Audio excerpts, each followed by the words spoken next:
got a lengthy hearing this afternoon. Lots to get through. So the purpose of this meeting is to discuss the proposed fiscal year 2021 budgets and general operations and activities of the following departments. We'll start with the administration department, then the economic development partnership, then transportation and public works, and then finally we will hear from public administration. Madam Clerk, please call the roll. Yes, ma'am. Councilmember Clancy. Here. Councilmember Gray. Present. Councilmember Days. Here.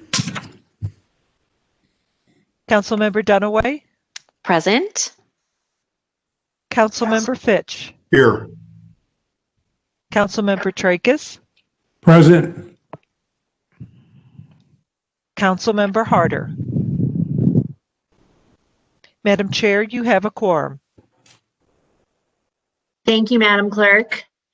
The committee takes official notice of and admits into evidence all St. Louis County ordinances and resolutions.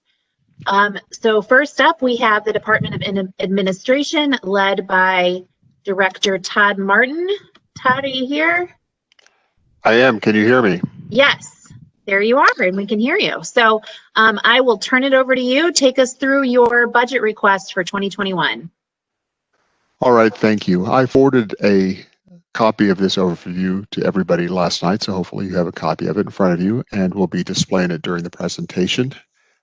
As the chair said, I'm Todd Martin, and I serve as the Director of Administration. I want to thank you for the opportunity to speak to you this afternoon about our departmental budget requests, as well as our successes and our challenges and our priorities. Before I begin, I want to introduce a few individuals who are joining me from the department. Vita Jeffrey serves as our Chief Diversity Officer, working within the Director's Office. She assists our department and specifically the Procurement Division by offering guidance and support for our Minority and Women Business Enterprise Program. I've asked her to participate today to talk about her initial assessment and early successes, as well as her vision for the role. I believe several of you know Vita, and you've heard from her in her role on the Economic Rescue Team, providing recommendations for CARES Act funding that benefits small businesses and St. Louis County workforce. We're going to hear from her just a little bit. I want to thank Vita for joining us today. Also joining me is Paul Kreidler, the Director of the Performance Management and Budget Division within our department. You all know Paul well. Paul and Mary Hograff, our Senior Budget Analyst in P&B, provide invaluable assistance to our department at all times in the construction and implementation of our budget. I appreciate their assistance, and we'll hear from Paul today as well. And finally, I've been communicating with Chris, and I know you're trying to elevate Kenny Murdoch to participant status, but Chris, I believe you said you'd be able to unmute Kenny at some point during the presentation. So hopefully we will also be joined by Kenny Murdoch, who is joining,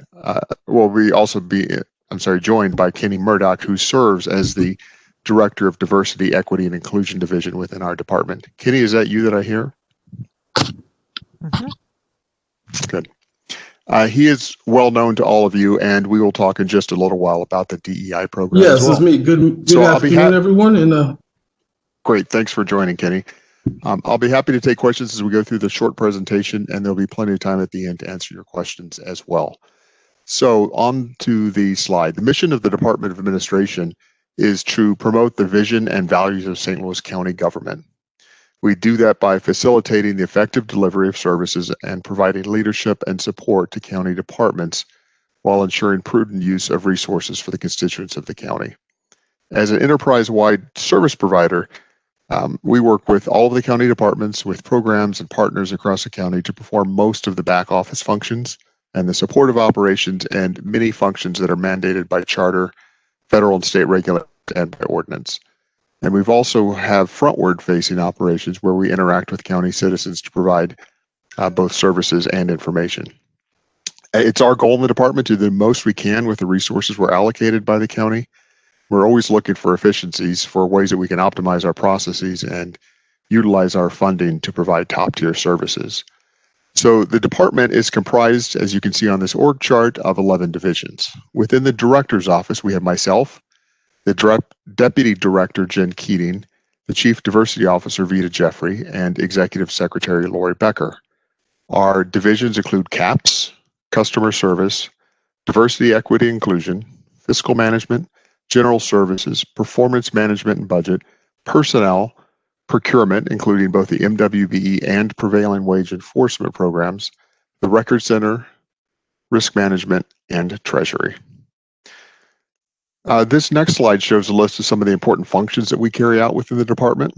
Within Fiscal Management, we provide centralized accounting and financial management for the county, and the duties of this division are outlined in the charter, and they include providing information to the independent audit firm that conducts the county's annual audit and preparing annual financial reports, including the comprehensive annual financial report and the popular annual financial report, which is a little bit easier for the general public to understand. It doesn't have as much overwhelming detail and technical accounting terminology.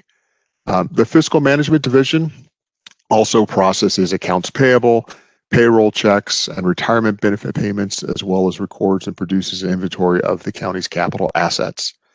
The division is our primary financial record keeper of the county, and this small group of 19 people, mostly accountants in this division, process a tremendous number of transactions yearly. I can't really overemphasize how vital this division is to our ability to function as a government, and the unsung work that this division, like many of the divisions in administration, carry out on a daily basis.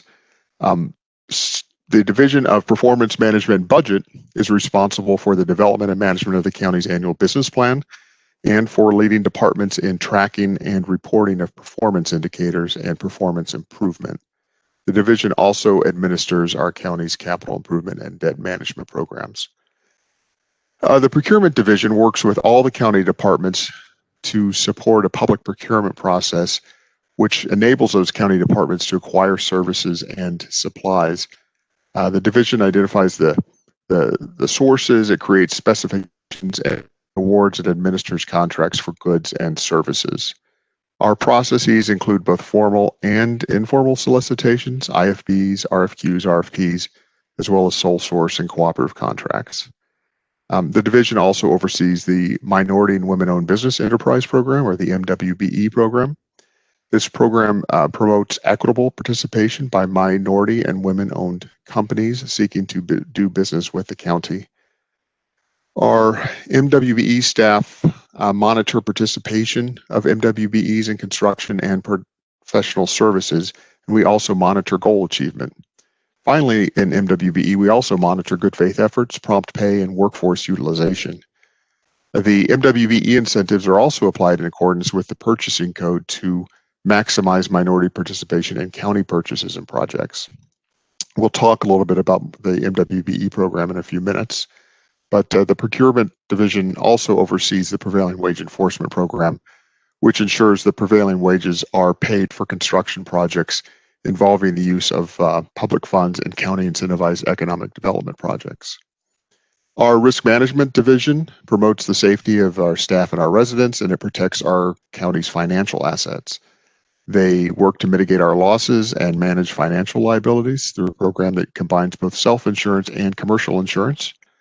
Our staff there, our safety staff in the department, or in the division, works with departments across the county to prevent accidents and injuries from occurring and to maintain a safe environment.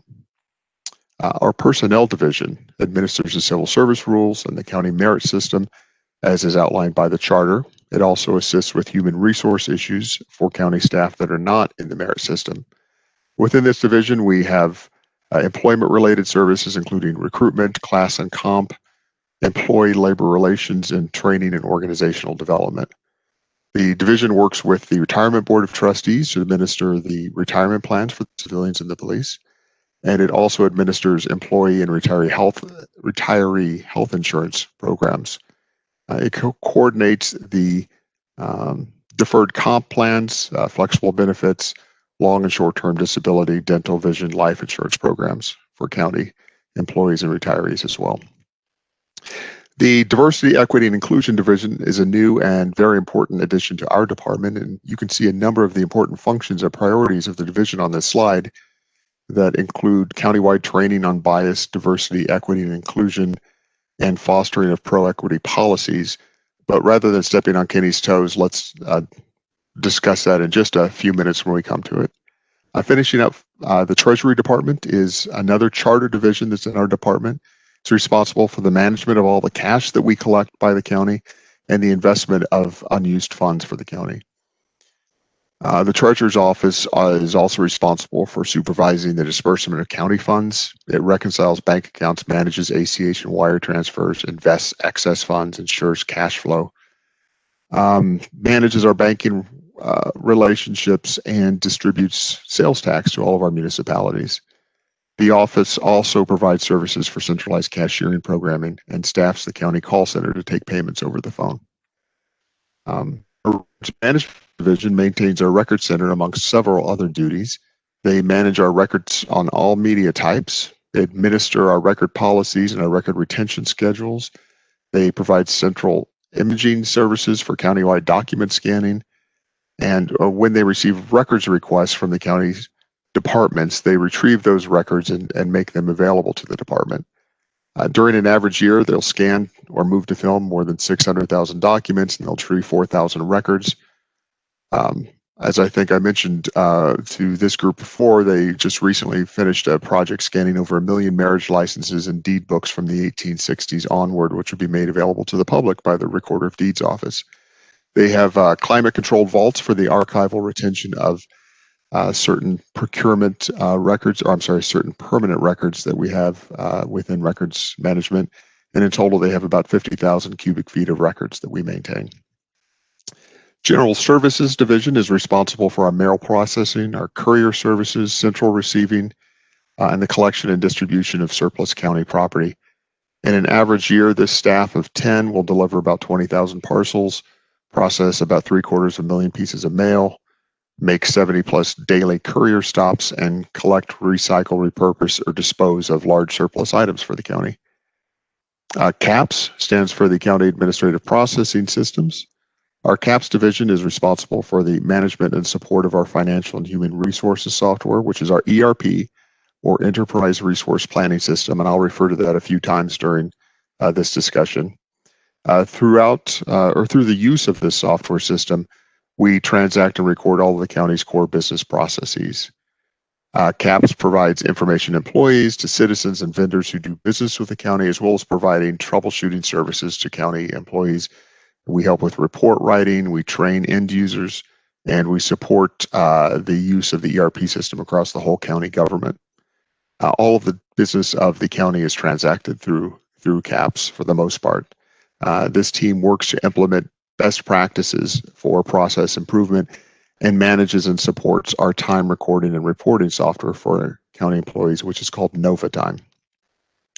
Finally, last and certainly not least, is the customer service team. They respond to citizen inquiries that we have about all departments and all functions of county government. These inquiries come to them by phone, the 311 non-urgent citizen service request number, the 615-5000 information number, and several other numbers and hotlines, as well as by email and in person. And then new with the COVID pandemic is the creation of the Customer Service Center, which is on the street level of the administration building. And the vision for this Customer Service Center was that all of our public-facing transactions with the county departments could be performed on the street level in order to protect the health and safety of our staff and our county citizens. This was a huge undertaking across a dozen departments and is a part of St. Louis County's commitment to protecting our citizens, to protecting our staff, and to providing top-notch customer service. I know you heard from Gerard Hollins, previously the director of revenue, about this new center and about the other centers we operate at Northwest, South, and West. Our teams work closely with his team as well as all of the stakeholders who provide services on the street level, and that includes the assessor, the transportation public works, the county clerk, recorder of deeds, county counselor, county executive, and others. A key feature to providing the service on the street level is that greeters have been provided to welcome citizens to the center and to help them with the process. These greeters work with staff and citizens on pickup and drop off of documents and plans for various departments, on helping citizens to make appointments to meet with county departments, and on managing the walk-up line of individuals who don't have appointments by operating a restaurant-style buzzer system. So we've staffed this customer service center with temporary staff and with our customer service team to this point, but that has pulled many of our customer service representatives away from the phones. And while our team has done a great job keeping our answer rate and first call resolution at a high level, this dilution hasn't been without cost to our ability to answer citizen inquiries.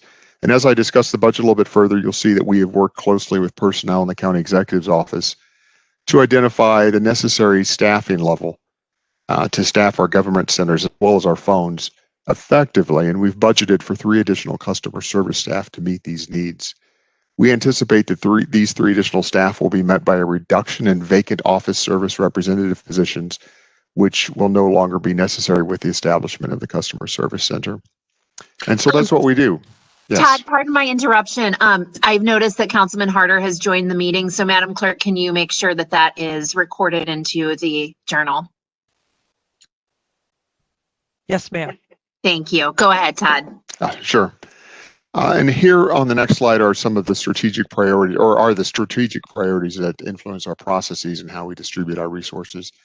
They're financial transparency, cash collection and investment efficiency, maintaining the county's strong financial position and bond rating through debt management, research and communication, elevating employee health and wellness, providing equitable, smart, efficient, and customer service-centered human resource solutions through the civil service rule application, enhancing the ERP system or MUNIS, supporting and improving record access, preserving county records, increasing productivity, conserving resources, reducing worker comp and general liability claims, protecting and funding the county employee retirement program, ensuring fair and open competition in procurement, encouraging minority and women vendor participation, efficient delivery of mail and supplies, understanding of bias, identity, belonging, and equity, and providing reliable and informative customer service to our county residents. So with that, on to our budget. On this slide here,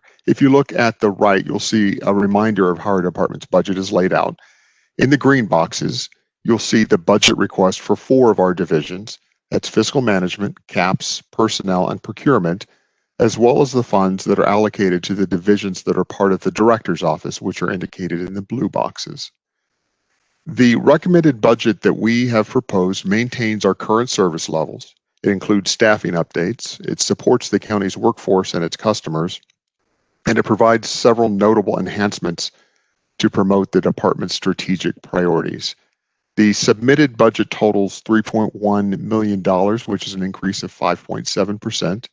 This increase is made up almost entirely of merit and minimum wage increases and an increase in positions.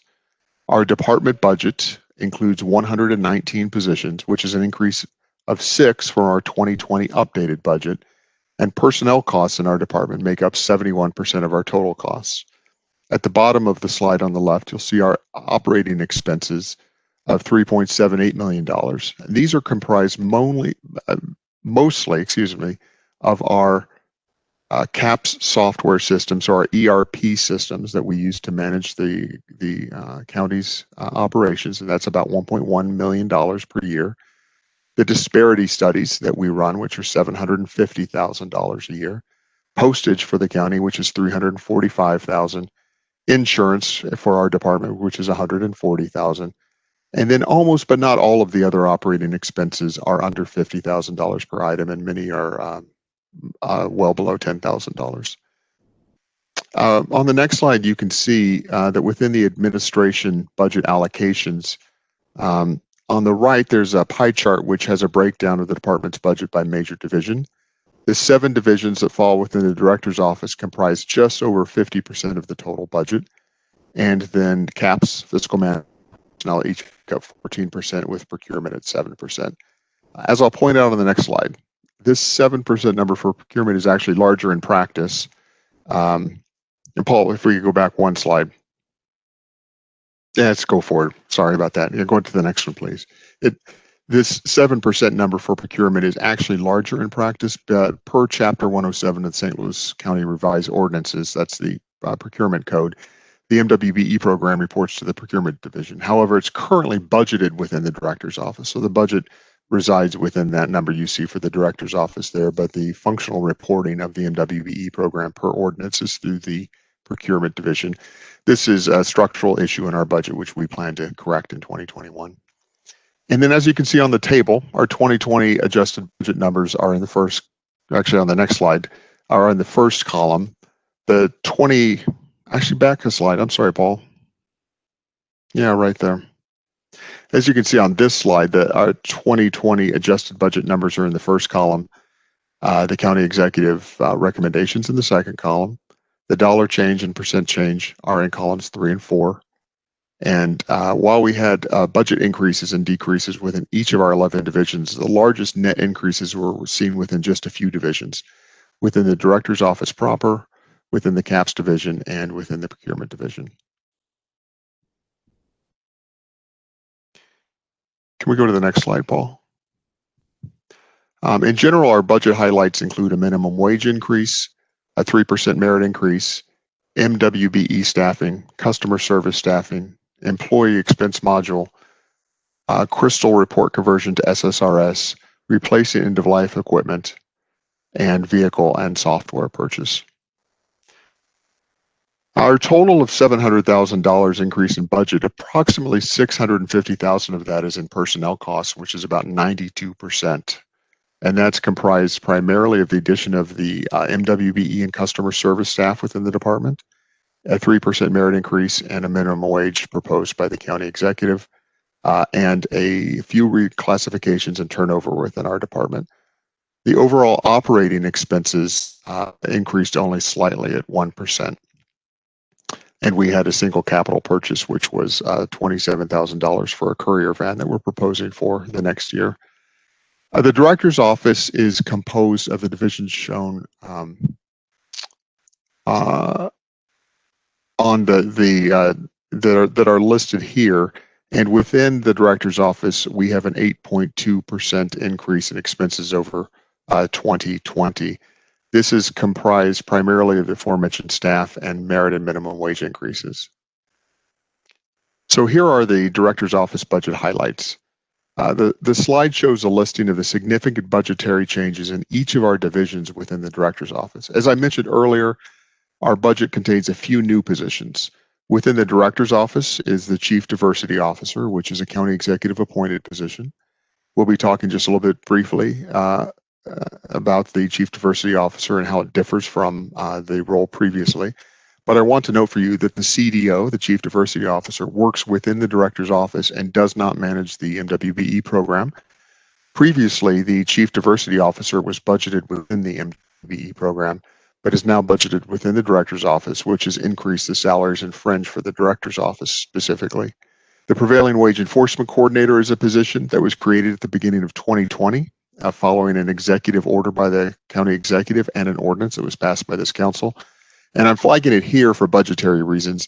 When the Prevailing Wage Enforcement Coordinator was added as one of our 2 appointed positions within the department, it replaced another low-paying position that was moved to another department. That increased our salary and fringe. Our insurance costs have decreased by about $70,000, and the net gain in the Director's Office is $84,243.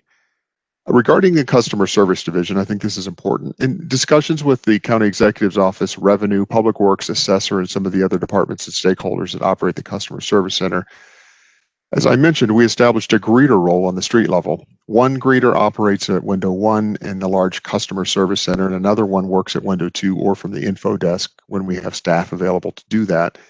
With our current staffing level, that sometimes means it's not possible to staff our 311 call center as well as we'd like to. Our 311 call center receives north of 115,000 to 120,000 constituent calls per year, and we try to have first contact resolution with 85% of those calls. Those are ambitious numbers.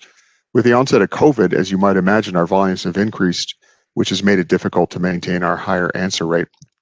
And with the addition of responsibilities serving as greeters in the Customer Service Center, these staff are being pulled from the phones. So as a result, our answer rate has suffered a bit, and we continue to move into the busy season for tax payments. It's going to certainly be even more challenging. At the Customer Service Center on the street level, our staff are responsible for coordinating the activities of all the stakeholder departments, operating the buzzer system, as I mentioned. During an average week, we'll serve 1,000 walk-ups, 350 to 400 appointments. In total, since we began the center downstairs, 7,500 reservations have been made since May to meet with staff in the Customer Service Center. And again, the staff in the center has called our call center to answer rate to suffer, and we can't currently provide the top level service that our customers have come to expect. So we have provided a proposal here to hire 3 additional customer service representatives to fulfill this deficit that we have. We cross-train all of our staff in customer service in both the phones and in the greeter position, so it allows us flexibility to transfer them back and forth. And if we have a stay-at-home order, it allows all of them to transfer to the phones and actually operate our phone system. We think this new staffing level is the right level that's going to allow us to meet our goals and successfully serve the citizens. The other additional changes in this division are within merit increase and reclassifications, and so that's been a net change there of $142,000. The MWBE program is led by the director of the MWBE, or the Minority Business Development and Compliance Division, as it's specifically referred to in ordinance. It's a merit position, and it's currently being filled by the acting director, Nate Adams, who's worked in our program for some time. We're currently in the process of reviewing candidates for the director of the program. The procurement ordinance calls for 6 positions to be filled within our program. Previously, in 2024, were budgeted. The submitted budget you have in front of you includes funding for the 2 unfunded positions, a contract compliance specialist and an executive secretary, which will bring us to the full complement of 6 positions called for within the ordinance. We plan to advertise these new positions in the new year if they're included in the budget that's passed by the council, and hope that our new MWBE director, when hired, will be able to be on staff by then and help us to participate in that interview process. These 2 positions add to the salary and fringe benefit for the director's office. The purchasing ordinance also calls for a disparity study updates, and we've included a line in our budget in 2021 and are currently working with Vita Jeffrey on a draft RFPs. The disparity study cost is quite significant, as I mentioned before. It's about $750,000, and it's a place where there's clearly an opportunity for savings by the county, and we'll discuss that just briefly on a slide in just a couple minutes. In records management, we anticipate the likelihood of a retirement, and a need has been identified to replace failing equipment, a Fujitsu scanner, a barcode reader. The net change in the division is about $16,000. In general services, we anticipate the need to replace a courier van, and as the council may remember, we asked for and received approval from the council earlier this year to replace our oldest van in 2020 by moving some funds within the department. The van we're hoping to replace next year is ending its end of life, and at that point we should be good for several years. In Treasury, we've had savings of about $13,000 because we negotiated banking fees at a no-cost contract with Bank of America. We've seen increases due to reclass and also the departure of our treasurer in 2020. We'll have to hire a new treasurer.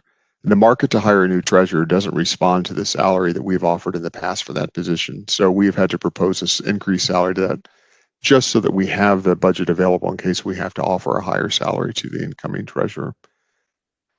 Finally, the largest change in Treasury is the purchase of credit card machines, which are nearing end of life and which we supply for the whole county. And this cost, a one-time cost for approximately the next 8 years, is $80,000. In performance management and budget, we have the need to purchase a couple of Adobe licenses for design and production, and we are recognizing a $5,000 savings with the digital production of our business plan going forward. As of this year, the budget, or the business plan, excuse me, Paul, is will no longer be printed. And finally, I've noted in risk management one significant change, and that's the purchase of AED batteries.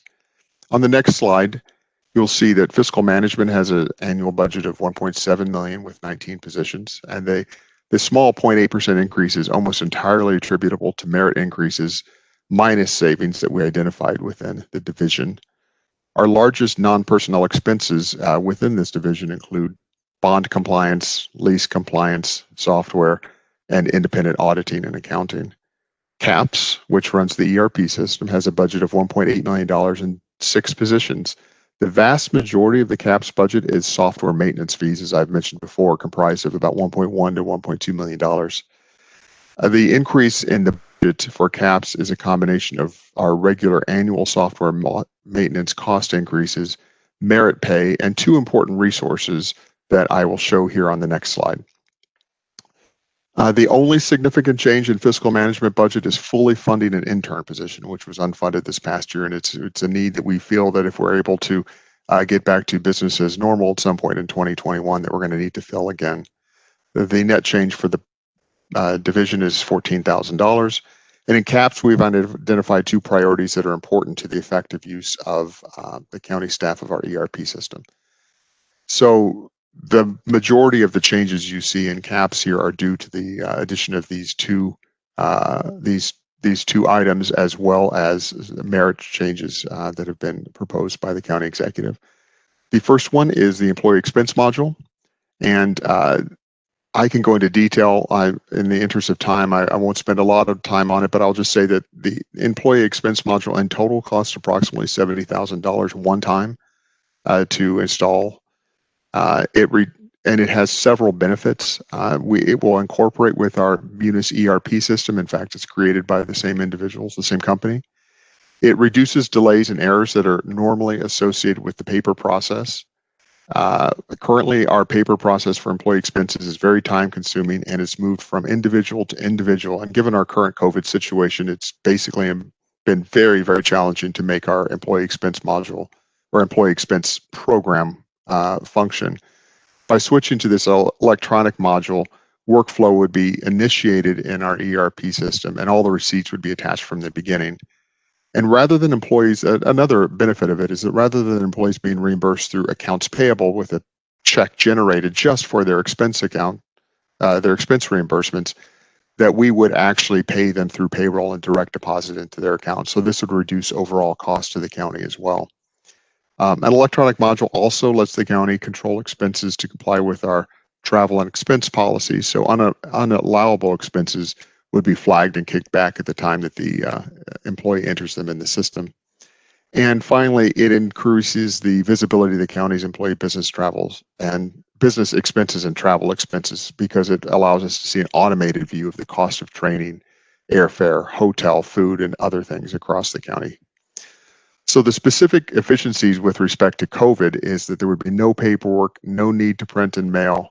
All of the workflow would be in place to allow us to rapidly move through the approval process. We could reject very quickly items that did not belong in the approval process or that were inappropriate. It would allow us to provide the direct reimbursement to staff via direct deposit, which would save us from staff from having to come in and print and send checks to a staff. The second item that's listed is SSRS report writing. And not to get too far into the details, I'll just say that report writing out of our ERP system is essential for the functioning of St. Louis County government. It allows all the county departments to run reports on all the fiscal and personnel and procurement and budget information that's within their departments. And the legacy system within our ERP is called Crystal Reports. It's run off of Launchpad, and it is going to not be continued moving forward. When that occurs at the beginning of the new year, we will not be able to produce any new reports for county departments.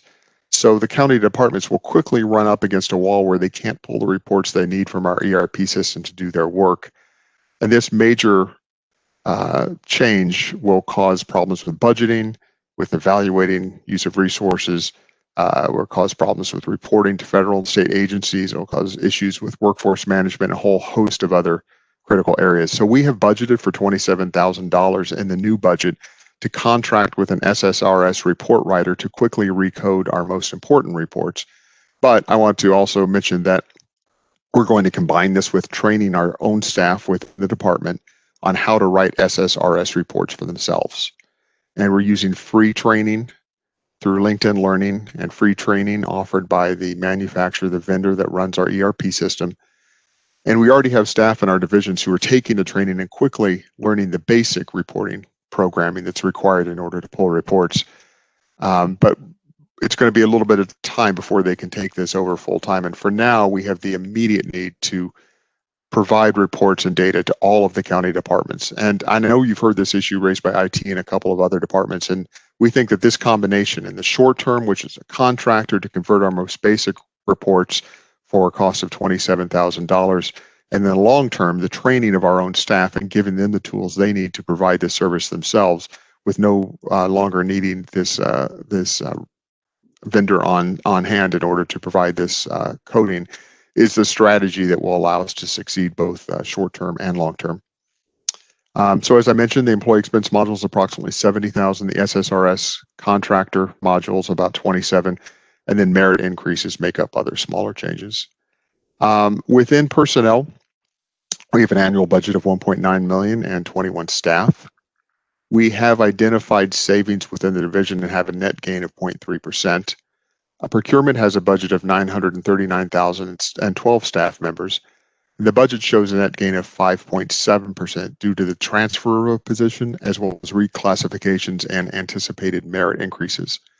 The next slide shows the budget highlights in personnel include the addition of $4,000 to our budget for additional services provided by ADA interpreters at county events. With the new civil service commissioner positions, with the passage of Prop P in August of this year, the Civil Service Commission was increased from 3 to 5 members. By ordinance, each of these members receives $125 per meeting, and the meetings occur on a monthly basis. So we've asked for an increase in our budget of 125 times 2 people times 12 months, or $3,000 to account for that change. Overall, we have a net change of $5,900 within personnel. And within procurement, we have transferred a position from another division and hope this position to help with basic office functions in the division. This has transferred a small expense from into procurement. In addition, we strongly favor and are recommending reclassifying one of our positions in the division to a senior procurement contract administrator position, which is one of our top buyer positions within the department. We found that the volume of work required by procurement has outpaced our current staff, who are doing an admirable job of keeping up, but it has become difficult to do so. And we have a crucial need for an additional senior buyer. So this reclassification of a lower level job into a senior PCA position, as well as merit changes that are proposed by the county executive across the board, results in a net change of $64,000 in procurement. So in sum, again, the recommended budget, we're going to maintain our current service levels. We include staffing updates. The recommended budget supports the county's workforce and its customers and provides several enhancements to promote the department's strategic priorities. On this slide here, I wanted to point out a few efficiencies and accomplishments. The next slide, sorry. Yes. A few efficiencies and accomplishments, because I know this has been of interest to the council and you've asked about this from other departments. Within CAPS, our ERP system was successfully moved to the cloud in September. This is going to allow greater functionality and uptime, easier upgrades, and enhanced security features. In fiscal management, our team distributed internal control self-assessment questionnaires to all of the departments that receive federal grant funds. Each department attended training. They filled out the forms. Fiscal management helped them identify sticking points and helped get these forms completed.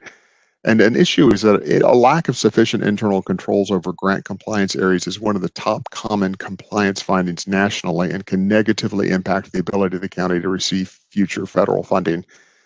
And with the introduction of this new process put in place by fiscal management this year, the county received very positive remarks in the single audit that we had performed in the summer of this year. In personnel, we added several health benefit programs for offerings for the county staff, and we fully implemented LinkedIn Learning, which has been widely used during telecommuting, and the county received recognition from regional and national organizations for the work that the county has done. As I mentioned earlier, our business plans will only be produced digitally by PMB with this year's budget, and I'm sure you've noticed a difference in this year's business plan from previous budgets. We plan to continue to adapt our business plan structure as we go forward to emphasize goals and outcomes in conjunction with KPI performance tracking and evaluation systems that the division is putting into place. At the beginning of March, and procurement with the IT department, we quickly mobilized and implemented DocuSign in the county to allow staff to telecommute and be able to continue to move contracts throughout the county for signature. It has been absolutely vital that as in allowing us to function while telecommuting at the same time protecting our staff. The IT budget includes the budget portion for DocuSign. And so you've already reviewed that, but I wanted to point out that how closely IT and procurement worked on that. In Treasury, as I mentioned, our no-cost negotiations resulted in our banking fees, a decrease, and we worked with county departments to change our armored car schedules in order to decrease costs. And under future possibilities, I've listed 2 items that could save the county, we believe, upwards of $800,000 to $1 million per year.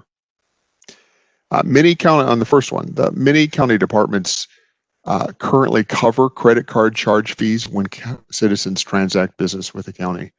This amounts upwards of $250,000 per year in fees that the county covers for citizens to use their credit card in order to pay bills that they owe to the county or fees that they owe.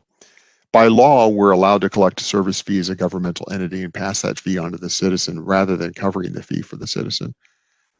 And we want to explore that a little bit further and maybe make a proposal to the council and the county executive about that.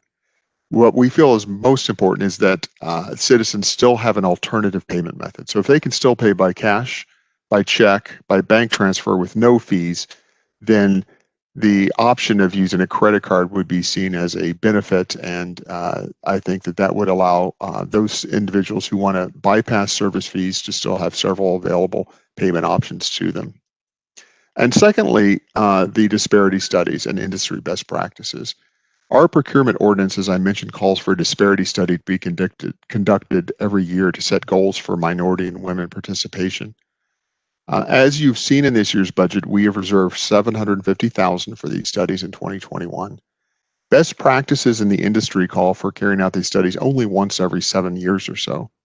Some say as infrequent as once every 9 years or 10 years. And as the goals don't change all that quickly, but our county ordinance actually calls for us to carry out this study every year, which, as I mentioned, is not in line with industry practice, including the experts in the field and our own MWBE staff who've mentioned that we should change the ordinance to make this less frequent.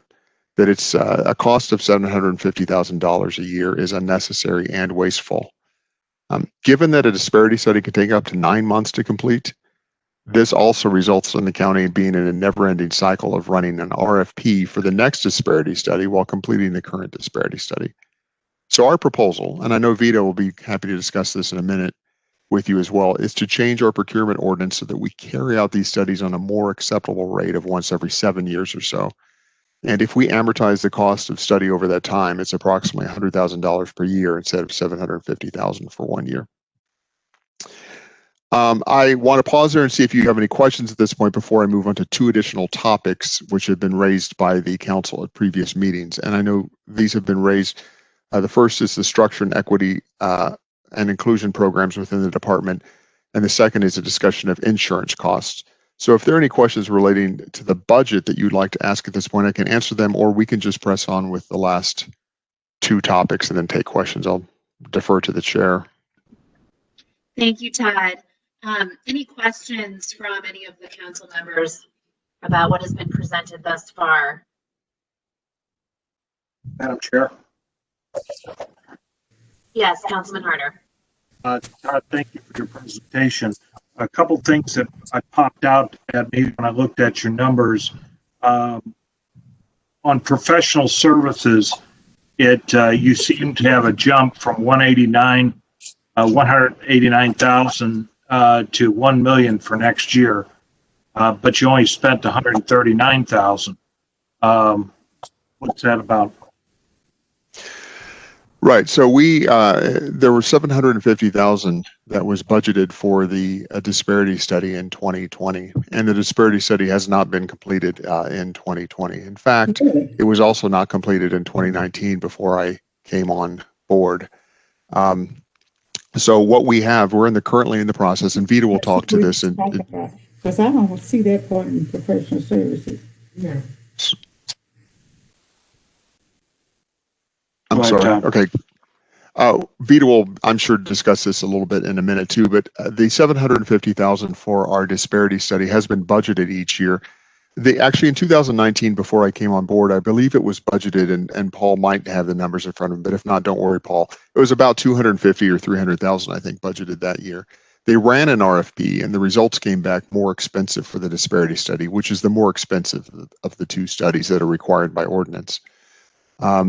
So they were not able to complete the study that year. The MWB program decided not to request additional funding from the council to complete the program. Now, to be clear, we have a disparity study we're operating under. It sets goals. And the question is, do we need to run one of these every single year? And as I mentioned, all industry leaders, best practices in our own MWBE program has said once every 7 years, is really sufficient there. Because the goals don't change very often. You run a really good, strong study, you get your goals, and then you make sure that you apply those goals aggressively across your procurement process. So the $750,000 that was budgeted in this current year's budget has not been expended for the MWBE disparity studies, and it will be returned to the county general funds at the end of the year. But we have included it in next year's budget because we do need to run the disparity study. And with Vita on board, we have a good draft of our RFP ready to go. It's going through some vetting. We're asking for stakeholders to participate in that vetting, and we hope to have an RFP ready to run at the very beginning of the new year. And I might be stepping on Vita's toes just a little bit by telling you that and previewing what she might be saying. But that's why that $750,000 is in there for next year, but was not expended this year. On the travel budget, it looks like you had $76,000 budgeted for 2021, and you've only spent $2,000 this whole year. Why the jump? And if we're in COVID situation, why are we going anywhere? Right. So one of the important things to recognize about the travel budget that it also includes training, and that includes training and training. For every one of these training programs, there are online fees associated with training. Now, we have been in a scramble mode this year. I just absolutely honest with you. When March occurred, we spent time trying to figure out how to get everybody safe and be able to work from home. And staff haven't been able to participate in training to the extent that we would have liked this year. The amount of money coming into the county through CARES funding has obviously increased, and the number of expenditures have increased. Procurement has increased. Personnel, fiscal, treasury, budget, all the operations have increased significantly. And so we have not really had much time for staff to utilize those funds for training. But we also, as you might know, we've not asked to reallocate those funds anywhere else within the department. We're returning those to the general fund at the end of the year as unused. We do anticipate that if we're able to return, if there's actually a vaccine, and in 2021 we can return to normal travel and also training operations by telecommuting, or virtual training, that we will have a need for those funds across our staff. And finally, how many of your 100, you said you had 119 employees? Yes. Okay, and how many of those are back working in Clayton, would you say? Wherever and whenever possible, we have staff working from home. We have encouraged everybody who can work from home to work from home during this time. I would say, and the number isn't going to be exact, it's going to be an estimate, but about 70, I know it's close to the right number, about 75% of our division, our entire department works from home. We have a few departments, we have a few divisions within the department that aren't able to work from home based on the jobs that they fulfill. We have 10 staff within general services who provide courier and mail. They have to be within the, available on site in order to do that. In the record center, we have staff who need to be there because they can't do their work at home. And treasury cashiers obviously can't do their work at home. So much of our treasury staff is in the office. Outside of that, also let me mention our MWBE staff is out at job sites a lot. So they're not working from home as much. They work from home part of the time, and then they're at job sites quite a bit, making sure that they're doing the contract compliance work. So 75% of our staff, and that includes The director's office, it includes budget, fiscal, procurement, personnel, risk management. 75% of our staff works remotely, and we support them through providing them the technology they need to do so. And everybody's gotten very proficient at doing so. A lot of WebEx meetings, as I'm sure you all have experienced as well, and a lot of new processes that we put in place in order to be able to do so. And DocuSign is just an example of one of those. Okay, thank you, Tom. Sure. Anyone else? Yes, Madam Chair. Go ahead, Councilman Days. Thank you. I wanted Todd to go back to the disparity study that he was talking about a little earlier, $750,000. I think that's what it was. Yes. Is that correct? And you have not been able to, or your office or whoever has not been able to implement one yet. Is that correct? There was a disparity study implemented that was run in 2017, 2018 that provides the participation goals that we use today. And in fact, the goals that were identified by that disparity study are in the ordinance, and that we apply to all of our contractors, our primes, and our subs who participate in our minority contracting and women contracting program. So we do have a disparity study. It was run in 2017-18, and that's the one that we currently operate under. Best practice. Oh, sorry. Go ahead. Go ahead. I'm sorry. Well, I realize I'm about to repeat myself about best practice of every 7 years, but I want to say that we do think we need a new disparity study, and we have a commitment to performing one in 2021. And in just a minute, I know on the next slide when we talk about our equity and inclusion programs, we can talk about the timing probably of the RFPs that we'd like to put out for the disparity study in 2021. So are you in compliance now with whatever your 17-18 disparity discovered? The requirement to run a disparity study every year, the department and the MWBE program hasn't been able to do that, and shouldn't actually probably be required to do that going forward. So we're not in compliance with having run a new disparity study every year. If you're asking about, and I think you might be asking about whether all of our vendors are in full compliance with meeting the goals they're supposed to. No, they're not always. They definitely aren't. We find places where they aren't, and we hold them accountable. And that is the function of the MWBE program, is to take the goals and apply the goals.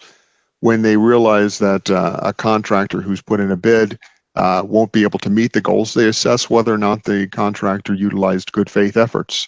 And if they can account for good faith efforts to try to get participation to meet the goals and they just weren't able to meet them, then those contracts, the MWBE program will sign off and allow those to go forward without quite meeting the goals, because they recognize that at least the vendor put in a very aggressive and well-documented good faith effort to try to meet the goals. But we do have projects where we meet and surpass the goals as well. Every year we have a yearly discussion with the general public, an open forum where the program presents the last year's goals and how we did at meeting them. And I don't know if you have a copy of last year's presentation, but I'd be glad to forward it to you so you can see. We essentially have 3 major departments that operate these construction programs. It's Transportation and Public Works, it's Parks Departments, and it's the Spirit of St. Louis. And so across those 3, we measure how well they're doing at meeting their goals. I'm sorry, go ahead. I could talk for all day about this. Yeah, because I hear certain code words there, good faith effort and all that. But my question has to do with, you had a study 17 and 18, and my question was, are you in compliance with that study and the implementation of what came out in that study? That was my question. Yes, that study set the goals that we currently use. The goals that came out of that study are the goals that are included in the ordinance that we require all of our vendors to meet, of the 24 and the 20 and the 9% participation of minority and women contractors. Right. So those goals are set. And well, okay, and that's kind of, that's a matter of, I guess, opinion, because I understand how that works. I understand fully how that works. So we'll just have to do that later on, because I don't think it's an opportunity to expound on that. It's just either yes or no. We're either in compliance or we're not. So let's go on with some, and I will probably circle back with that a little later on. Okay. The question that I had, I think Councilman Harder might have done that for me. Your salary, your permanent salaries, that just represents the increase that the county executive is asking for, correct? Our permanent salaries is a combination of the merit pay increases that the county executive is requesting, the minimum wage increases the county executive is requesting. It includes the addition of the chief diversity officer in the director's office with 2 MWBE staff members to meet the full goal of 6 MWBE staff members as required by ordinance, and with the addition of 3 customer service staff members. Right. I'm asking these questions because I'm looking at and Paul is on this as well. I'm looking at the sustainability of this entire budget process, and when we've all been asked to cut back, it seems that that's really not happening at this particular point. You'll get to the life insurance or the insurance because I think you're smart enough to have picked up on my concern with the insurance that keeps increasing every time, and we just don't seem to have a handle on that. And I've asked several times, have we looked at any kind of pooling resources? But we'll get to that in a minute. And I think Councilman Harder asked you about the professional services. There's a considerable increase from the county executive's recommendation than from what you are doing. So is the county executive asking to do that you probably did not include in your numbers there?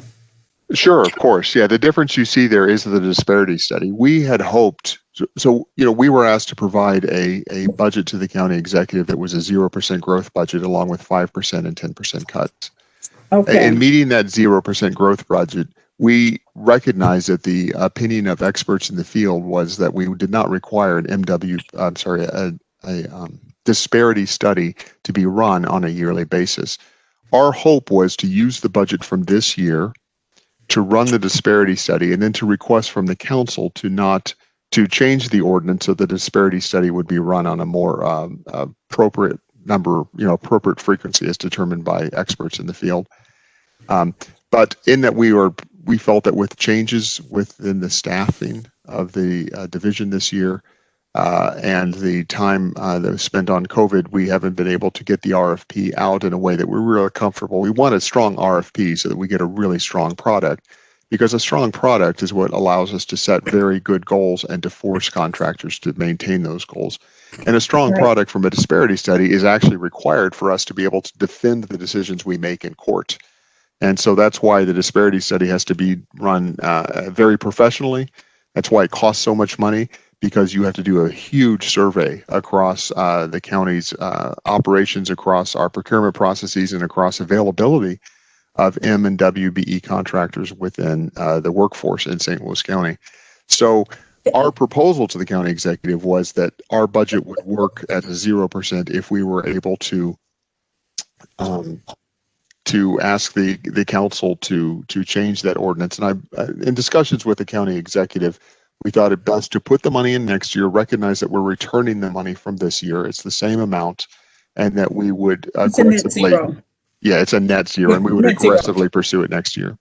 Okay. Now, some of these are pretty small, but I think that it bears watching. Sure. And I'm on page 59 of your budget book, and I'm looking at the $9,100 increase, small tools. I'm looking at a increase of what is that? The purpose 13.4 for minor office, little things like that begin to add up when you're looking at a budget. And so, can you justify? We already talked about the travel. You said that also included training. We're going to talk about the insurance, and I assume you're going to be talking about the CARES Act as well. Is that coming up?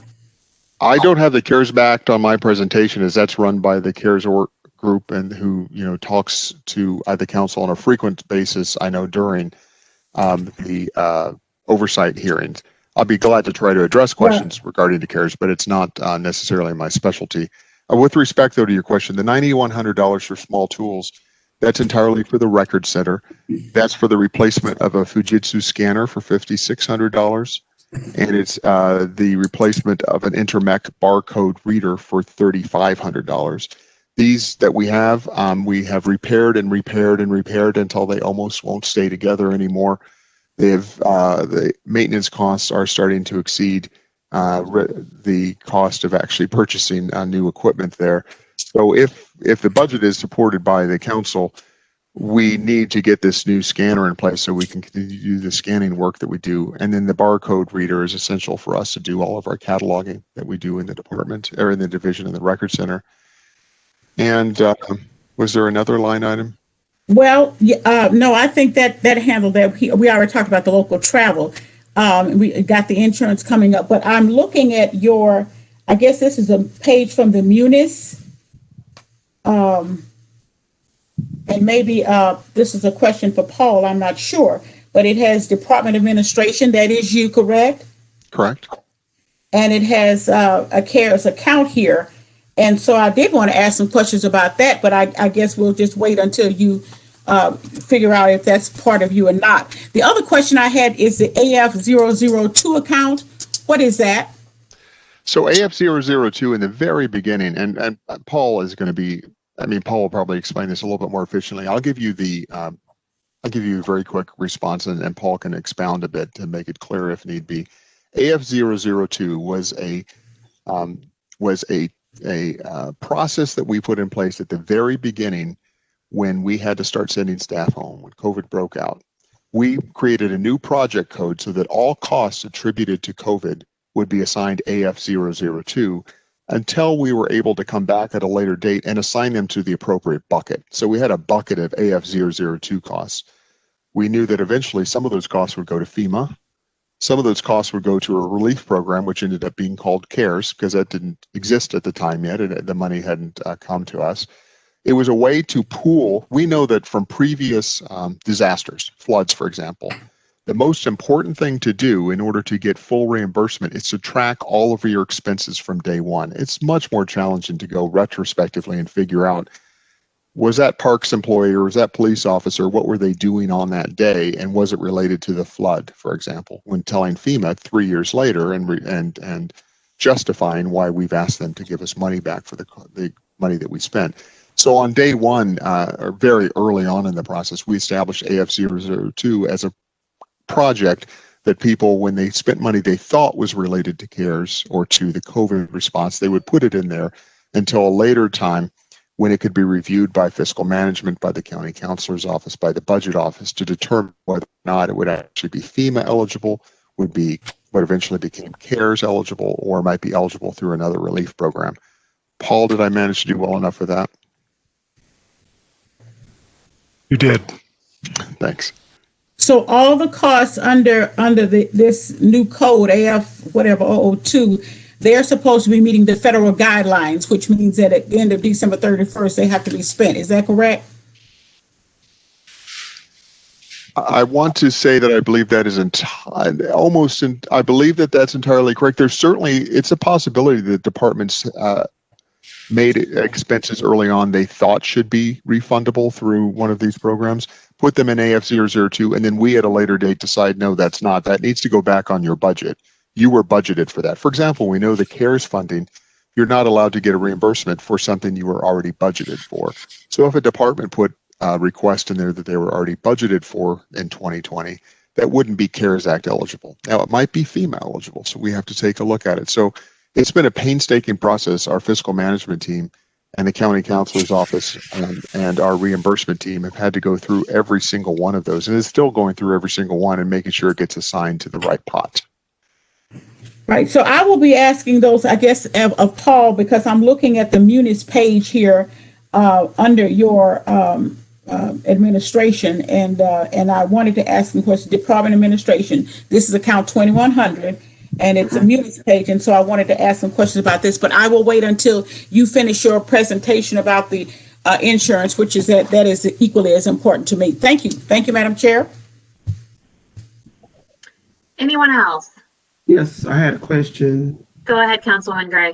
I actually had quite a few, but I lost track The main question was, you mentioned the call center hiring greeters, something about replacing Yes. staff. Yes. So we're attempting to create a net gain of zero to the county in expenses there. And with the personnel and with the budget office, we've identified some vacant OSR positions that exist in other county departments and one in our own.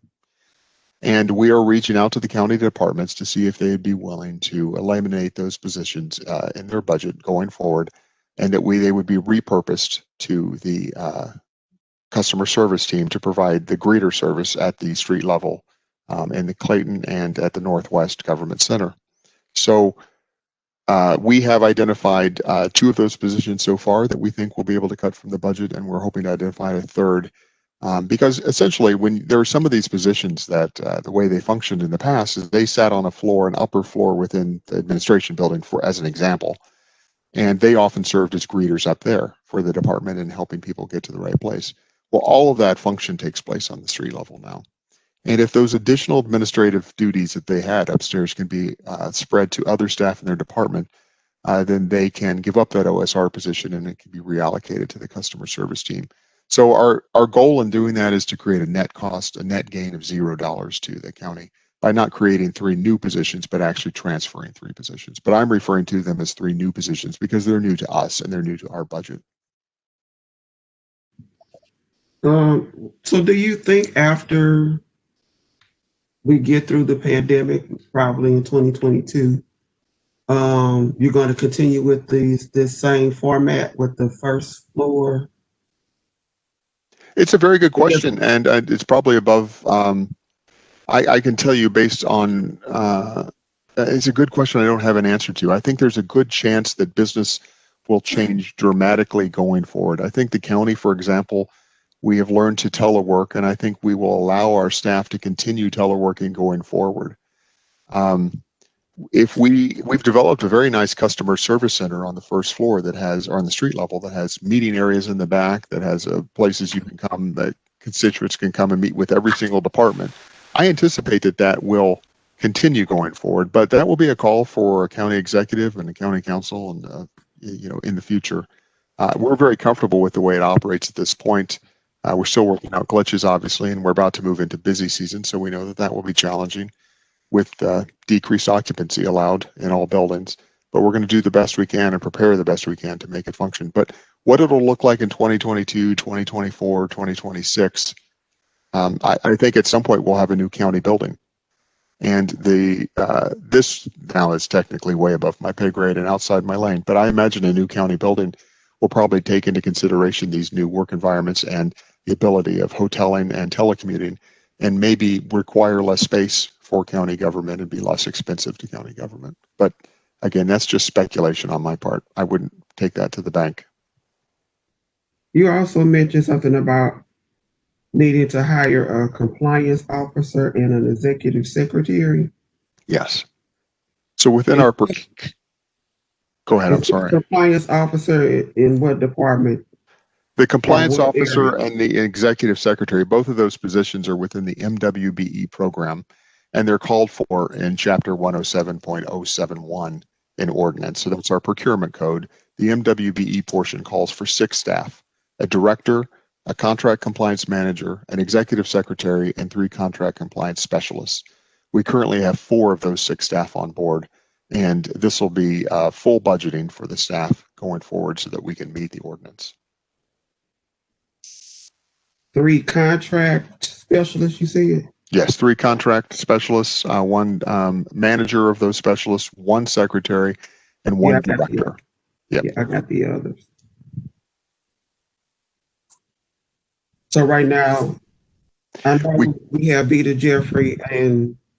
We don't. Vita is not running the MWBE program. The Chief Diversity Officer works within the Director's office. And maybe this will be a good transition to the next slide. Maybe if we want to move to that, I can actually introduce that and we can walk through that structure. But I will tell you just briefly, we have 4 of the positions that are currently funded in this year's budget. It was the director, the manager, and 2 contract compliance specialists. The addition is one more specialist and the executive secretary, and that's what's called for an ordinance. Okay, I mean, I was going to ask you something else about Vita, but that's okay. We'll move on. I wasn't going to say what you said, Oh, okay. but that's If okay. everyone's okay with it, let's go ahead and let Todd and his team finish their presentation, and then we'll have a chance for more questions. So just briefly, the structure of our equity and inclusion program looks a little bit different from the way that it did during last year's budget meeting. The division of the roles and responsibilities is different as well. So I think you'll find that the new structure we have in place will allow each program to focus on its core goals and its strengths, and focus each program on a discrete yet important set of responsibilities. So the Diversity, Equity, and Inclusion Division is headed by Kenny Murdoch. Kenny, could you speak to the council about the mission and plans for DEI office?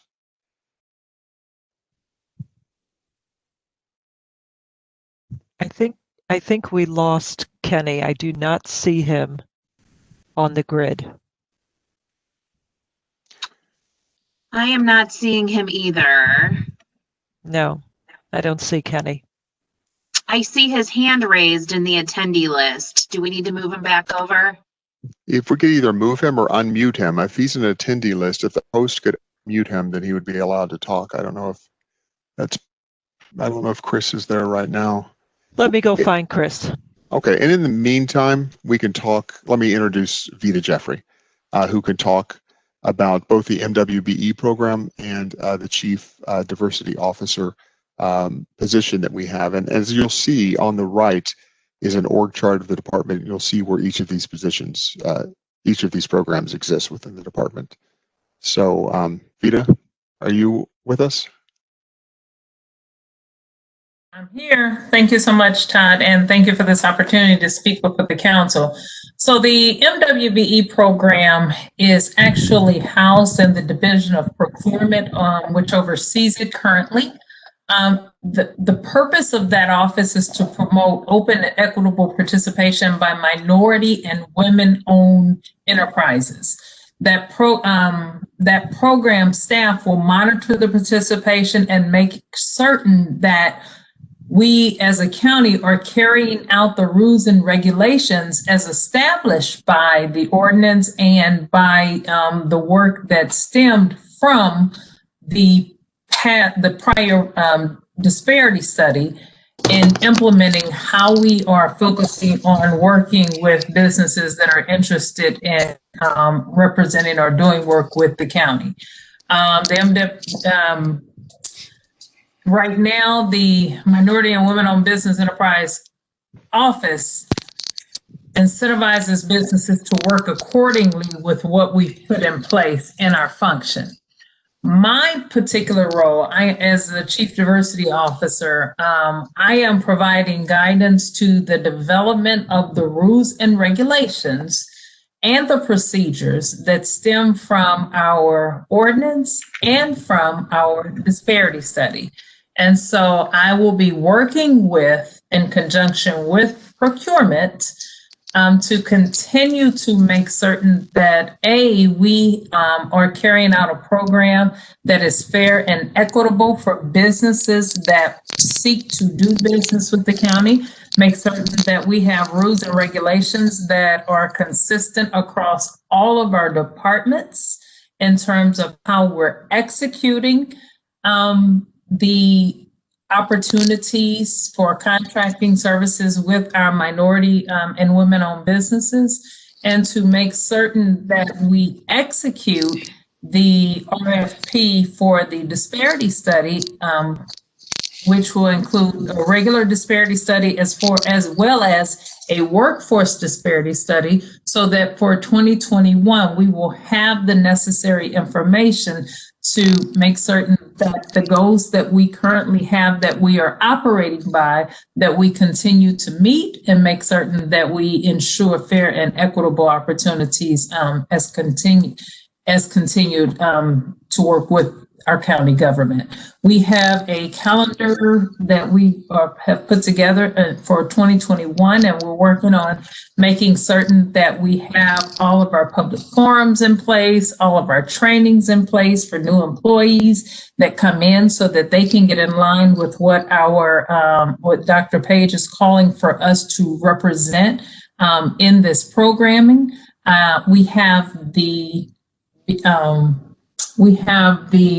Business Advisory Council that will be meeting on a quarterly basis, and that consists of individuals or stakeholders from the community that that have a role in making certain that this office operates effectively and efficiently in terms of how the disparity study calls for us to honor the rules that came out of it. And we are also making certain that we have the reportings necessary to present to the council on a regular basis so that the council at all times know where we stand in terms of meeting our goals. Madam Chair, are we at a point where we can ask questions of Vita? Yes, I do want to recognize though that Kenny Murdoch is on, so maybe it would make sense to hear from Kenny first in case some of what he wants to cover, it sounds like, is related to what Vito was just speaking about as well. So let's hear from Kenny first, Councilwoman, and then we'll go ahead and jump back to questions for both of them. That's fine. Thank you. Thank you very Kenny, much. are you here? Oh, we hear you. Yes, excellent. Yeah. All right. Thank Can you. you see me too? I don't know if my audio can be seen, but thank you very much for having me here today, Council.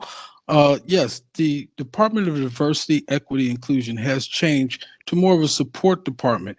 We are building programs to help all departments, especially programs dedicated to study and help improve the understanding of bias management, belonging and equity building, identity awareness and understanding, and culturally competent communication. It is the desire of the Department of Diversity, Equity, Inclusion to also write in 2021 an equity plan for the county to give us a direction of where we need to go with building equity throughout the county. Our programs will be designed to not only help people understand how to make departments perform better both inwardly and publicly facing, but also our programs will be giving people continuing education credit as we'll get those different programs certified with different state agencies like CLEO, Continuing Law Enforcement Education. We're working right now with the Department of Diversity, Inclusion, and Law Enforcement to build a better bias management program, and we found even grants and funding to help support that so the cost is not an inhibiting factor. Right now, the Office of Diversity, Equity, Inclusion is very invested in writing an equity plan that goes throughout the county, as well as we are invested in working with certain community groups to help us focus on where we need to build equity throughout St. Louis County. And this is basically the overview of our programs in our office.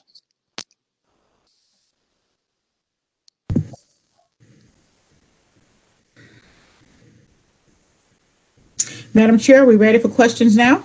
Yes.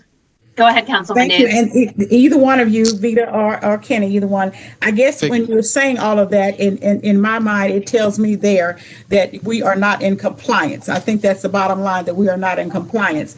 And I need to know, I guess you can tell me what kind of plan to implement this. We go with studies. Right now, DEI is a buzzword for everybody. And they're selling everything. DEI is the word. And my concern is the implementation. We have a disparity study that we're not in compliance with now. You're talking about a more study and more plans.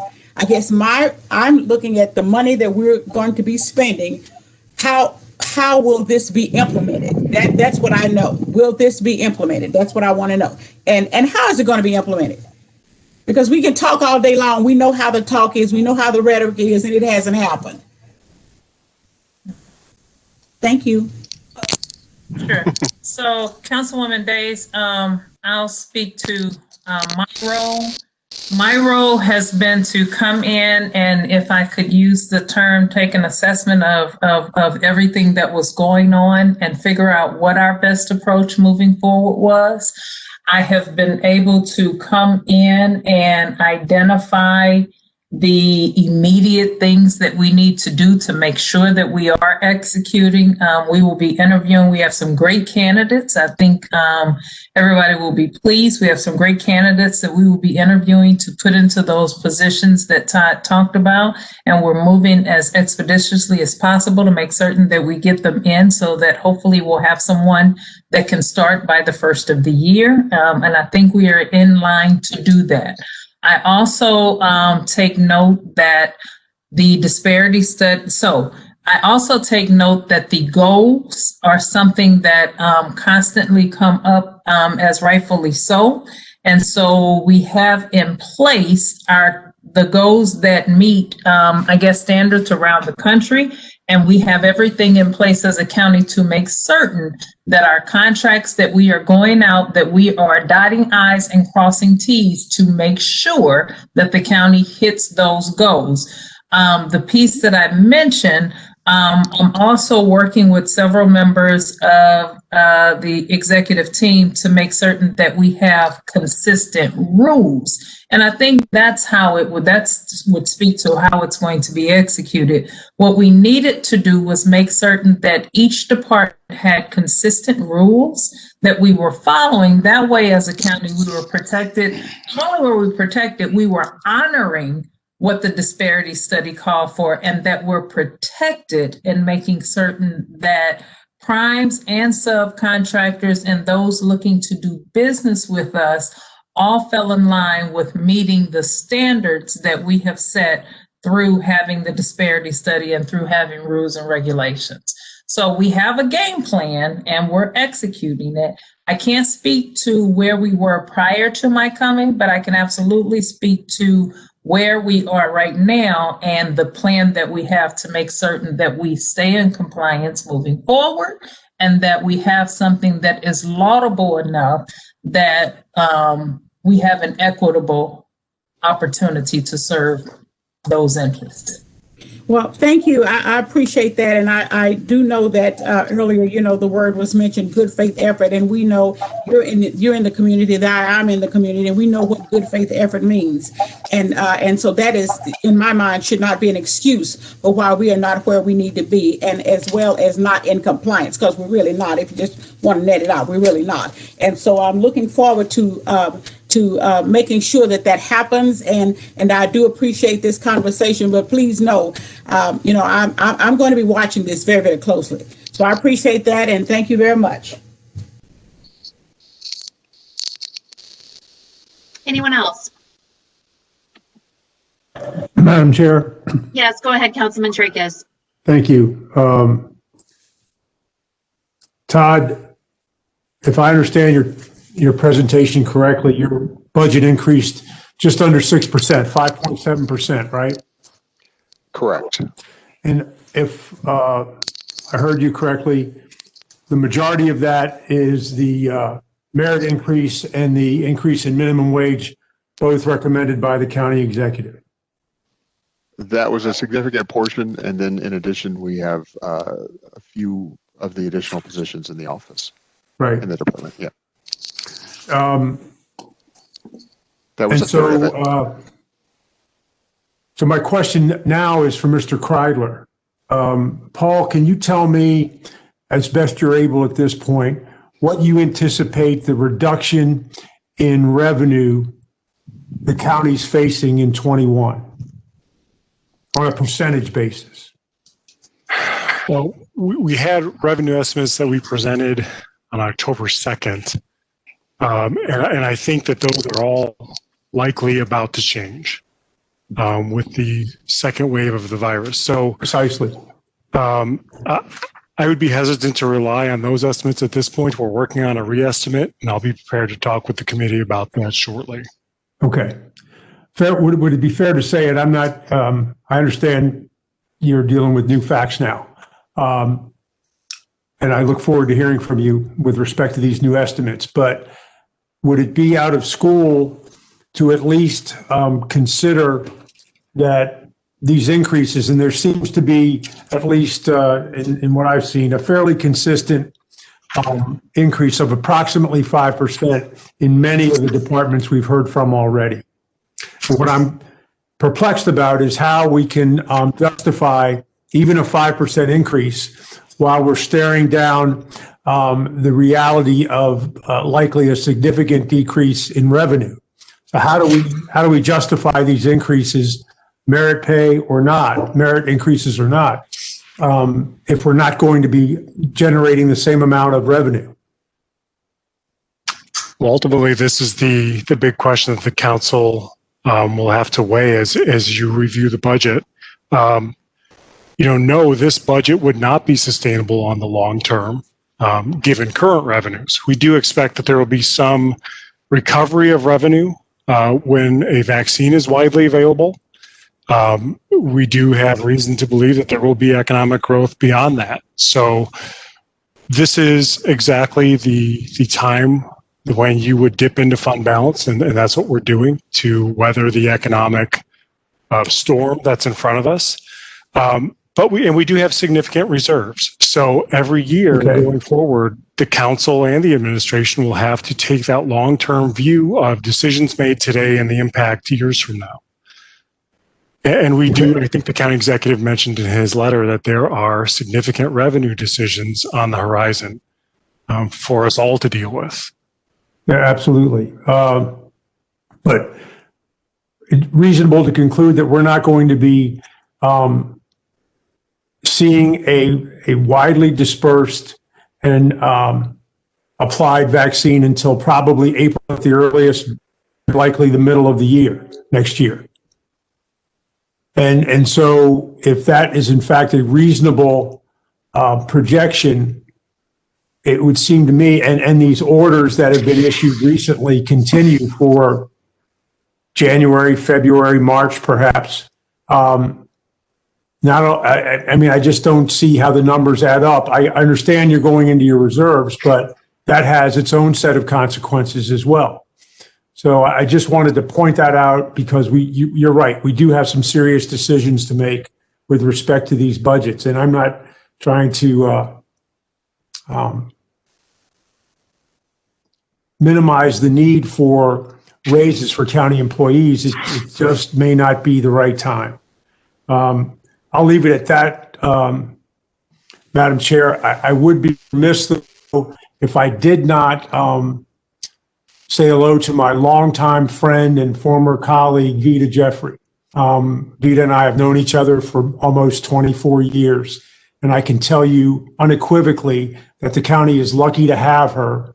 And with respect to her ability to cross T's, dot I's, and deliver the expectations in her role, I have no doubt that a year from now, she'll impress us with what she's been able to accomplish. So Vita, welcome. I'm really thrilled that you're here working with the county. And Thank you, Madam Chair. I agree with the councilman as well. She's an excellent choice for that position. That's excellent to hear. Welcome to the team, Vita. Councilman Tracus, I wanted to address some of the more global budget questions that you surfaced for Mr. Kreidler. I don't think we should be going into too much depth about those for today's agenda, but perhaps it would be prudent for the council to bring Mr. Kreidler back for another one-on-one, especially as we've had some things change since the last time we met with him when the budget first came down a few weeks ago. So let's talk about a plan for that, perhaps. Very well, thank you. Madam Chair? Yes, Councilwoman Days. I'm sorry, Councilwoman Days. Go ahead. So while Paul is getting together his information, I'm kind of perplexed as to what the vaccine, what is the relationship with the vaccine to what we're actually dealing with in terms of our budget here and moving forward to 2021. I'm not sure if I'm understanding what that relationship is. I don't need an answer now, but while he's putting together his responses to Councilman Tracus, I'd kind of like to add on that, please. Thank you. Madam Chair, Councilman Harder. I just have one question for Paul. Paul, how much of the budget revenue comes from sales tax? And what is the dollar amount? In the general funds, it's roughly I think a quarter sales, a quarter property. In 2021, about $54 million is property and about $100 million is sales. So I'm sorry, that's 1/3 of that revenue in the general fund is from sales tax. And just to quickly address Councilwoman Day's question, the thought that a vaccine or a quote unquote return to normal will have an impact on sales tax, and that will directly and very quickly impact our revenues. So that's why that's such an important factor for us as we move forward. Paul, going back, say that again. So 100 million comes from sales tax? Just of the general revenue fund, 300 million total revenue in 2021 projected, 100 million from sales tax, and 54 million from property. Those are the two main drivers of our revenue. So 300 million across all departments. Just in the general fund itself, right? In tax. Councilman Carter, do you have any questions about the administration budget that's before us right now? I'm just trying to follow up on what Councilman Tracus said about where we're headed with this, and I guess we'll need another meeting with Mr. Kreidler about it. And Paul provided a lot of that information up front in our first meeting, but let's possibly, as I mentioned, revisit that as we've got, a dynamic environment right now and probably some updates to hear from him. But I want to respect the time of the folks that we have on the call right now and finish up our presentation from the Department of Administration. So if there's any questions for Department of Administration, now would be the time to complete asking those. I'm fine. Anyone else for Todd and his team? I believe, is Todd going to continue with his presentation regarding insurance and those kinds of things? I think that we kind of broke into that. Yes, let's proceed with that then. Thank you. Yep. This is the last set of slides that we have. It's addressing an issue that I know Councilwoman Days has raised. It's an important issue, and others on the council have raised. So we wanted to discuss with you the function of our self-insurance budget, our budgeting for it, and how it changes year over year. And I've asked Paul to speak to that, as well as insurance pools, which I'll talk about briefly. Okay, yeah, it's been clear from our prior discussions that some additional education is needed on the self-insurance budget. And particularly, I want you to think about this as not really a cost that a department is paying. Think of it as a cost that we are allocating out centrally as a method of funding our self-insurance program, which it acts like a little insurance company within the county. So let me walk you through just the basics. Our total budget, $8.6 million. It is a significant increase in 2021 of about $3.6 million, and I'll run you through the components of that. The funding level that we're proposing puts us on a 3-year glide path to have a fund balance or a reserve in that fund of about $3.3 million.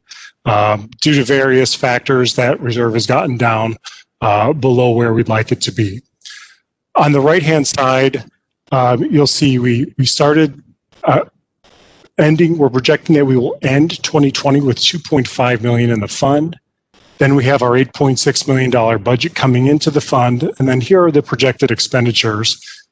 $3.25 million is our remaining payment on the large police settlement that we bonded for. So we do have bond proceeds to cover that.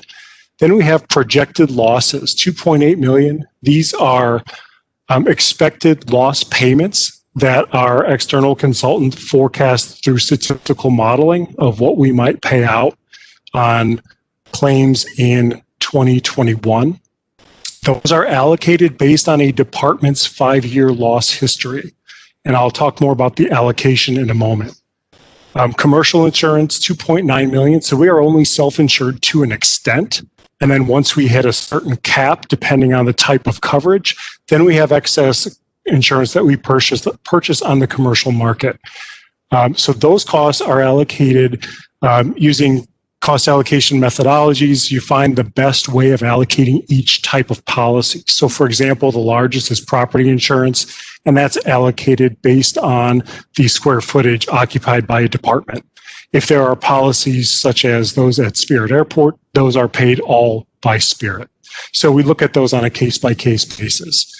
Then a smaller cost is our third-party claims administrator service, and that's paid based on the actuals from the prior year. And then vehicle repair, we are self-insured for our vehicle repairs. So that's based on who has the vehicles that are getting damaged. And so those are going to be our departments who are on the road. So that's going to be police and transportation for the most part. So as I mentioned, we allocate these costs out to departments using different factors depending on the cost. And so I think I have some visuals here that can help you see this. First, our total allocation here is on the left. And so for our total budget, the general revenue fund is picking up 71% of that. And then road and bridge at 10%, parks at 5%. And then all the other funds combined are about 14%. But I think where I've heard some of the questions coming about is how do you tell which department is going to incur the losses? And what we do is we look at the 5-year loss history of each department. And that then gives us our allocation factors for every dollar of expected loss. We then allocate that out. So our two big areas of liability, police, transportation, and public works. And to a lesser extent, Spirit. And so when we look at losses that we've had there, that guides that calculation. I think it's important, though, that some of the questions I think I've heard is, why is this department paying this or why is this department paying that? Well, the departments really aren't paying this. This is a way for us to spread our costs across all of our funds. We show this in the department budgets to try to follow that allocation methodology. But for example, police is not having to adjust their budget to pay this insurance cost. I'm calculating this centrally. I'm allocating out throughout the budget. And when it comes time to take those funds and move it into our self-insurance fund, that's all handled by my office. So while we record it in the department budgets, there is no operational impact to them of this budget being allocated there. That said, we do work with them, and our risk management team and our safety team does look at claim trends and try to identify patterns and work with the departments to try to mitigate those losses to try to keep our total costs down. But I hope that provides you some insight as to just the methodology used to spread these costs out. So when I mentioned we're on this 3-year glide path to get us to a fund balance around $3 million, we'll go through this calculation every year, reconcile it. Maybe we did better and we can reduce the charge, we'll do that. And if not, we'll have to increase the charge. But we'll be doing that again, as I said, every year. And I know Todd had some discussion. I know Councilmember Days had asked about insurance pooling. And so Todd has prepared some information on that. Yeah, just very briefly, it's a very important question, and it's something that we're looking into within our risk management division. The background on insurance pools, just basically they began self-insurance pooling in the public sector in the 1970s as state governments started passing some enabling legislation. And within Missouri, its primary statute is 537.620. And then in the mid-1980s, the insurance market went into a really severe hardening cycle, and additional pools were formed, and existing pool membership kind of soared during that time. And what pools are basically established to do is to give small and medium-sized entities the ability to take advantage of some of the benefits of self-insurance without taking large retention costs themselves. So the pool would cover the large retention costs, but the funding of those losses under the retention was shared by the members. Members have a more reasonable deductible that way, in line with the standard insurance marketplace. Within Missouri specifically, there are several self-insurance pools available for the nonprofit groups and entities, and they're governed each by a board of directors. The main ones that would apply to St. Louis County are the Midwest Public Risk, the MPR, which is statewide, and it works with any Missouri political subdivision. And they don't cover all lines of coverage, but they are reasonably flexible in underwriting. There's the MOPERM, or the Missouri Public Entity Risk Management Fund. It provides property and liability lines of coverage to any Missouri political subdivision. It was created by legislature, as I mentioned, in the 1980s when there was the hardening of the insurance market. It's involved eventually into a professional, organization that offers broad coverage and services. And then there's the MAC Trust, the Missouri Association of Counties Trust, and this is for workers' comp specifically. There are other pools within the state, I think about 4 or 5 others, but they wouldn't all be available to us. But nonetheless, we do have a plan to reach out to them to see whether or not we might get some benefits by working with them. So for a large, when I mentioned before that pools are beneficial to small and medium-sized entities, St. Louis County does not count as a small or medium-sized entity. St. Louis County counts as a larger entity and when talking about pools. So for a large individually self-insured entity like St. Louis County, pools are not usually a viable alternative for a few reasons. The first one listed is that the advantages of self-insurance are already usually realized by St. Louis County government given our large size and our reasonable statistical validity of our claim expenses. So essentially, we know we can anticipate based on our claims in the past what we expect to have in this upcoming year, and we can budget for that, and we can make sure that our insurance budget covers that, as well as the excess insurance that we've purchased is able to cover it. Now, that does raise an issue. If there is a nuclear verdict that occurs, that can throw us out of whack, and it can come at great expense to the county, and we have to cover that verdict. And as you know, we have done that once this year. That has been unusual, and there's not a history in St. Louis County of that having occurred. And that is, it's a goal of, I know, all departments within St. Louis County to make sure that the county is not responsible or held responsible or liable for those large verdicts.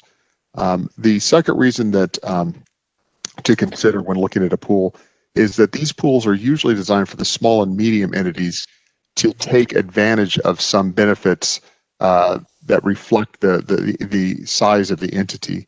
So many of these pools, they're groups of smaller and medium-sized entities, and they're usually uncomfortable quoting a large entity like us to enter their pool, because just 1 or 2 entities like us in their pool, we might end up being a large percentage of the exposure that they face. And they're essentially members of this pool so that they can spread the exposure they face across a whole lot of other people who are in the pool with them. But if you have 1 or 2 larger fish in the pool, such as St. Louis County, if there is a large risk or exposure to that entity, that can then cause increased costs to everybody in the pool. So they tend to not favor allowing larger entities like St. Louis County into a pool. And the third one that I mentioned is the duplication of services, and that's that pools often provide risk management services as well as part of their offering to the small and medium entities that are members. That would be a duplication of services that we already offer. But of course, if we entered a pool and it was a duplication of services, we could look at reducing our services. Yeah, absolutely. So, certainly, Councilwoman Days, I'd be glad to talk to you about it more, and any members of the council. But after some of the discussions I'd heard and the questions that were raised, I will point out that we continue to monitor on a yearly basis risk-benefit kind of calculation of where we put our money and how we insure ourselves. And we work both within our risk management team as well as with our outside insurance advisors on this project.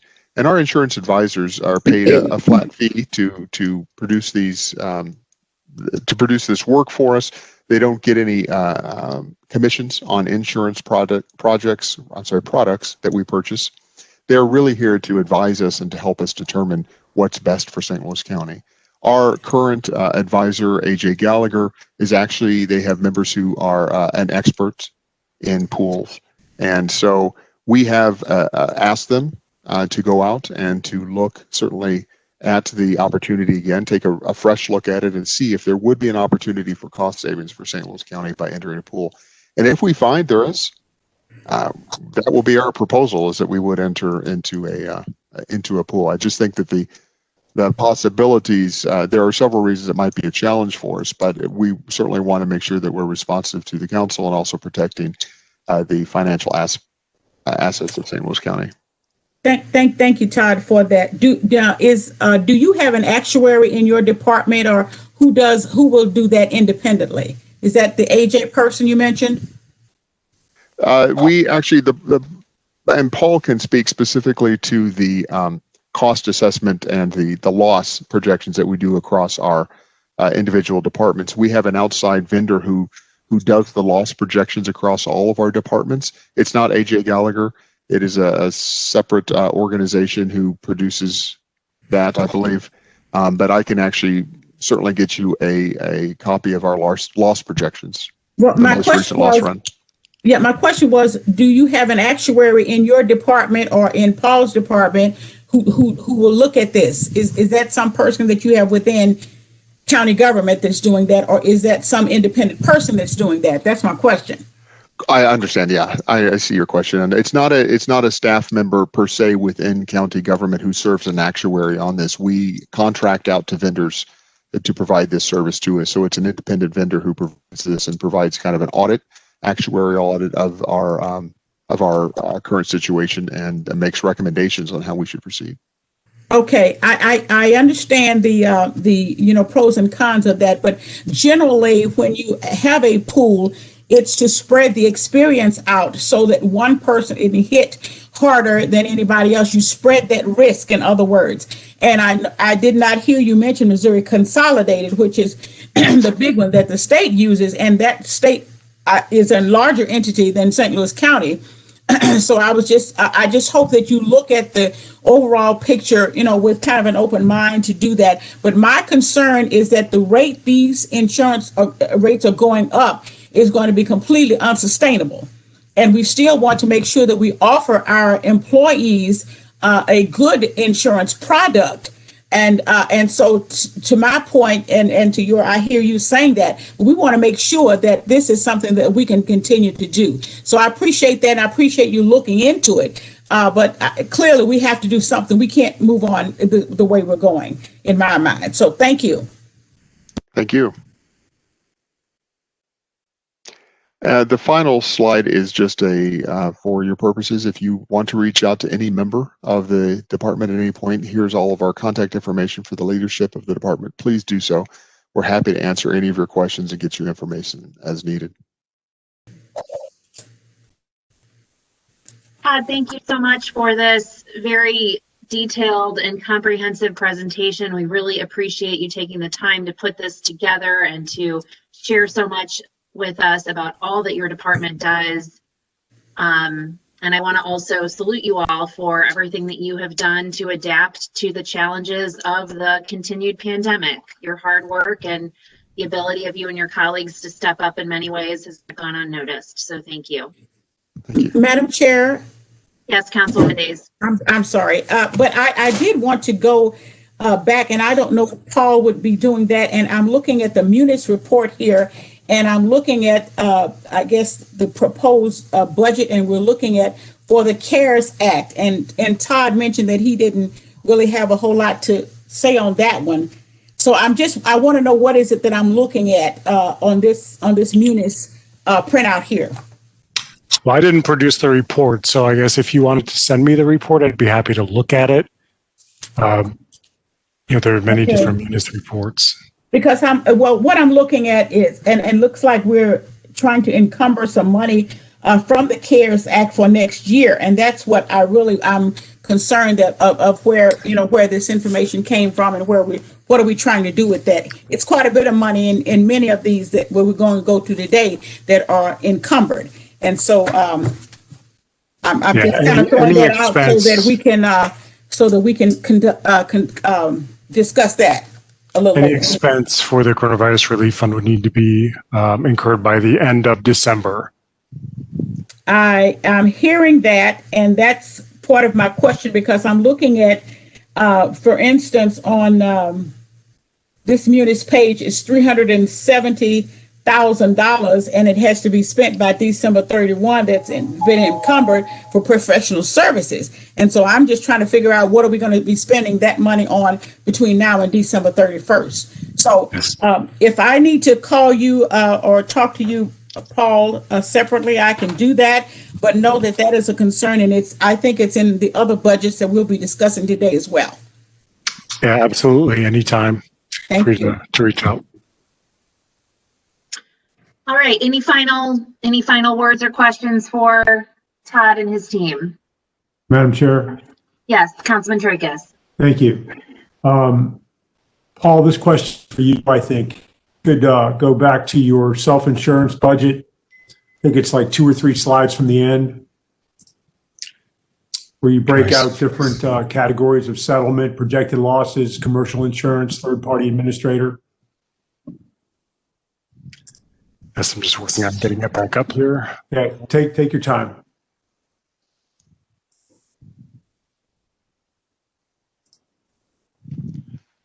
Okay, should be up now. So I want to just draw your attention to projected losses. This certainly isn't the first time that you've had to calculate projected losses, right? Well, this projection actually comes from our consultant using their statistical methodologies of forecasting out our actual payments. So it's not necessarily a loss, but this is their estimate of all claims paid during the year. Right, I understand that. My question was, as inartful as it was stated, is this isn't the first time you, through a third party, have projected losses in a budget. Correct. Yeah. In fact, would it be fair to say that this is part of your budget every year? That's right. Yeah. And so I guess my question is, based on that experience, how often have you seen projected losses be significantly off the mark, if ever? Well, it depends how we define the term significant, but I would say it's fairly rare to have a wide swing, plus or minus, in those claims paid. Right. And that's all I'm driving at here is based on your history and experience, when you project a loss, you have reasonable confidence that within a nominal amount, one way or the other, you're going to be pretty close to accurate. That's right. Yeah, that's all I have. Thank you.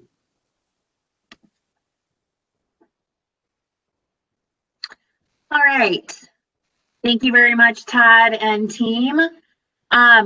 I would entertain a motion for a 5-minute recess to take a stretch break. That was a lot to go through, and I know we've still got some more. So moved. Is there a second? Second. Second. All those in favor? Aye. Aye. Aye. Aye. Any opposed? Okay, we will take a recess for 5 minutes and reconvene at 2:53. All right, it is 2:53. I think I see a quorum that is back. We will go ahead and proceed. Next up is the Economic Development Partnership. Rodney, are you with us? I am here. Can you hear me? Yes, and there you are. Good afternoon. All right. Hey, good afternoon. So if you're ready to proceed, we will go ahead and proceed. Go for it. All right, very good. Well, first of all, I'd like to introduce 2 of my colleagues that are here. And so that's our CFO, Danetta Kowalski, and we call her Netta. And Councilman Tracus sees Netta a lot at the Port Authority board meetings. And then also Kristen Lappin is with us as well. So Chris is Kristen on the panel. Is she in the guests? Do you see her? No, she's on as a presenter, sir. Okay, very good. Thank you. Does she need privileges to do your PowerPoint? Yes. Yeah. Please. Yeah. Okay, Right. hold on just a second. All right. So what we're going to do while he's loading up the PowerPoint is we're going to briefly walk through kind of our areas of focus, what we're concentrating on, and then go into the actual budget discussion. All right, so that's our plan. And so, again, feel free to interrupt, ask questions as we go, or ask them at the end, whatever your preference is. So with that in mind, we'll go to the next slide. And so we have 6 areas of focus, and we're going to talk about these in more detail, but just to highlight, we're always focused on attracting, retaining, and growing businesses and jobs and increasing capital investment. It's key that we keep what we have and help them grow. We're also involved and want to focus on community investment. And so with that, we have the St. Louis Promise Zone, which I'll talk about momentarily, and redevelopment of strategic real estate assets. We're in the entrepreneurial space, supporting startups and entrepreneurial communities and facilitating access to resources. We're also working to increase our region's population of foreign-born through our Mosaic project. And many of you are familiar with that, but we'll talk about that in a minute as well. And with our World Trade Center under our Economic Development Partnership umbrella, we're focused on a couple of initiatives that I'll talk about. And then there's some major economic development projects that we'll talk about as well. So that's kind of the overall kind of umbrella of our key areas of focus, and now we'll go through each one in detail. And I'll do this briefly so we don't spend too much time on this. But again, attracting, retaining, and growing businesses and jobs and increasing capital investment, that's all under the focus of our business development division. And we'll work with our partners throughout the region to accomplish this, because we have to approach this from a team perspective. Overall, it's about $135 million in investment announced in 2020, and about the addition of and retaining 2,600 jobs. So we're happy about that. Some examples are Accenture Federal Services, which is technology and operations services to federal government clients. That was announced in Town and Country in the spring. Also, R&S Machining in South County, and that, again, is a component manufacturer expanding operations, working in the aerospace industry. NUSO is in University City. These are just examples of some of the projects. It's a cloud-based telecommunications company, and again, has seen some real good benefits using one of our programs called the New Market Tax Credit Program. In addition to that, we do a lot of business lending, and that's with SBA 504 loans, with Economic Development Administration loans, with some other specialty loan programs, and our IDA, Industrial Development Authority bonds. With our SBA program, we manage over a portfolio of about $34 million in SBA 504 loans that are outstanding. These are generally for fixed asset financing through the U.S. Small Business Administration 504 program, and that these are long-term fixed interest rates are provided for loans up to about $5 million, and those rates on those are about 2.2 to 2.4%. In addition to that, as I mentioned, Economic Development Administration, between what we already have plus what they awarded us because of COVID-19 to help small businesses, we have about $1 million to loan in that fund. And so we are focused on getting those monies out to help small businesses. In addition to that, the Industrial Development Authority bonds generally, go back please, the Industrial Development Authority bonds generally to help 501c3 organizations that are doing some type of capital improvement, land, buildings, equipment, as well as manufacturing companies. And so, when you pass 6440 right at Hanley, you see the red robin in that center. Those are our Industrial Development Authority bonds that help make that happen. In addition, if you're familiar with senior care like St. Andrews at Francis Place, we have Industrial Development Authority bonds going in to make that project happen. All right, next slide. In addition to that normal business lending activity, when COVID-19 first hit, many of you have heard this before, we needed to pivot to quickly provide some incentives or some assistance to businesses that needed that, to be able to help them connect to the other SBA programs and the economic disaster injury loan programs.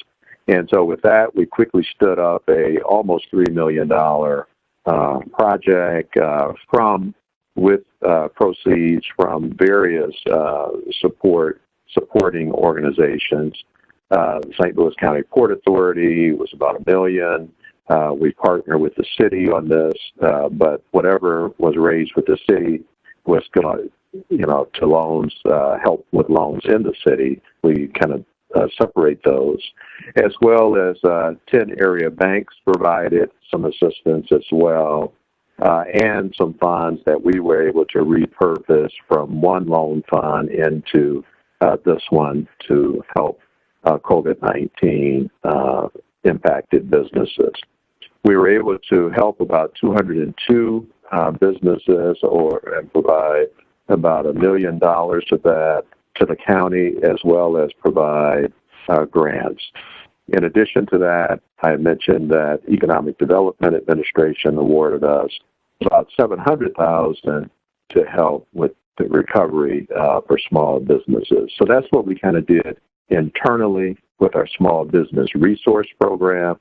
But in addition to that, we helped the county's CARES program, which is the Small Business Relief Program, and provided some assistance with the applications for that program. And as you know, that resulted in about $19 million going to small businesses through the Small Business Relief Fund. And so we were happy to be able to help working with the county partners on that. In addition to that, we're also involved with the Economic Rescue Team and the working groups of the Economic Rescue Team, and participating in identification of different opportunities to help small businesses, and also will be helping with further funding of some of those recommendations to small businesses. The next slide, please. We also are focused on attracting government grants wherever we can. Prior to COVID-19, we were successful in getting a Department of Defense grant from the Office of Economic Adjustment. Military spending had been decreasing, so there was a concern about our suppliers that support the military industry. And so with that funding, we formed the Regional Advanced Manufacturing Partnership. We have over 300 participants in this that help with identifying issues and opportunities for manufacturing companies to do other non-military work, so they can kind of balance for that reduction in military spending. And so that's been quite helpful, but the military has also continued to build planes and other different type of defense expenditures here in the St. Louis area. So it's a good thing. In addition to that, based on our relationship with the federal government, and specifically the Department of Defense, we were asked to help make sure that these manufacturing companies across the region had gone through cybersecurity compliance programming. And so we did play a role in contacting over 6,000 Missouri manufacturers to help them get that necessary compliance, cybersecurity compliance programming. And then we work with the state on defense industry resilience outreach kind of programs. And so that's also been helpful. Well, we're kind of serving as a convener and a collaborator to make sure that manufacturers are getting the services that they need. But all of that, if we go to the next slide, has led to this need for an advanced manufacturing innovation center in St. Louis. And so we've had high-powered consultants like AECOM that have kind of studied this issue. We have a rich history of manufacturing here. As I mentioned, both automotive and aerospace. And so we want to build on that asset of knowledge and experience that we have and create an advanced manufacturing innovation center. And this would focus on talent development as well as R&D and technology. You hear a lot about robotics and automation. It would have to address those type of opportunities. You're also aware that with NGA, there's a whole sector forming around geospatial. It would connect to that. And then also on manufacturing and production. It would focus on how do you produce and do it in the most cutting-edge way. So again, this is just in the initial implementation phase, which is we're trying to gather partners on this as well as funding sources, again, outside of our normal funding. And so in addition to that, if we go to the next page, as I mentioned, we're advancing community investment through the Promise Zone. We're fortunate to have a Promise Zone. This came about during the President Obama administration, which was encouraging regions around the country to work in a more collaborative way to come after grants. And by coming together collaboratively, then those monies could help make more of an impact in the communities that they served. And so we're one of 22 Promise Zones in the country. It's one of the largest Promise Zone, if not the largest. It represents about 100,000 people in North St. Louis County and 100,000 people in North St. Louis City. We have about 100 partners working with us. These are different organizations that are working with us on this. And so that has been helpful in attracting resources. It was one of the points that was mentioned by the director of NGA as one of the reasons why they kept the NGA facility or decided to build a new one in the St. Louis region.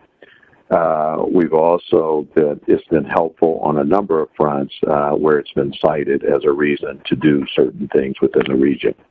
With the Accenture Federal Services, even though it's going to be located in town and country, one of the reasons that they chose St. Louis is because St. Louis had a Promise Zone, and because of that Promise Zone, we could attract employment from the Promise Zone. So working with workforce development agencies and so on to get employees from the Promise Zone to work at Accenture Federal Services.